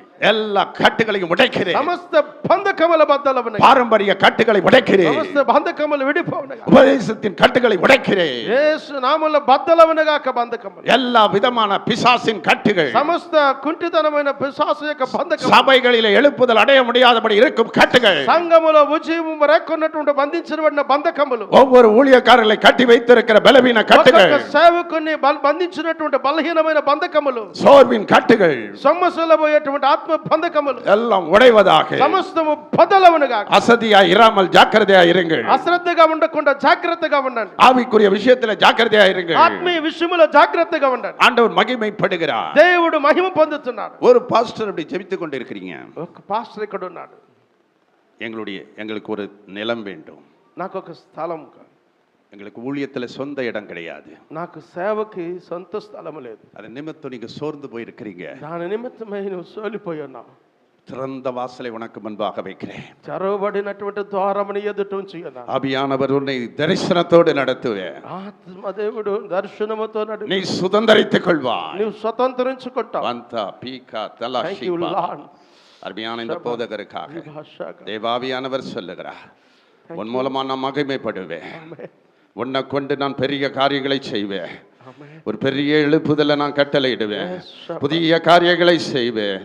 அல்லேலூயா. முத்திரை மோதிரமாக பயன்படுத்துவேன். என்னுடைய மகிமை உனக்குள் வெளிப்படும்படி செய்வேன். ஓ ரீபா தரபா கரதலபா ஷரபரபரபா.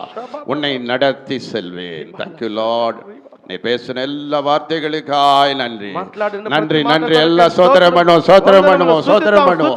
ஹalleluya hallelujah hallelujah hallelujah hallelujah hallelujah hallelujah hallelujah. power power power power power power power power raba raba baba raba la shabala butti akara la tarabo shabara butti akara shabara bakara la tarbokara raba shara bakara bala bala rimana kandu ribala shabaribana mantara. Hallelujah. Thank you Jesus. Power power power power fell on me. Power power power power fell on me. All the day is Pentecost. Power fell on me. All the day is Pentecost. Power எல்லா கைகளை தட்டி பாடுங்க. Power power power power fell on me. Power power power power fell on me. All the day is Pentecost. Power fell on me. All the day is Pentecost. Power fell on me. All the day is Pentecost. Power fell on me. All the day is Pentecost. Power fell on me.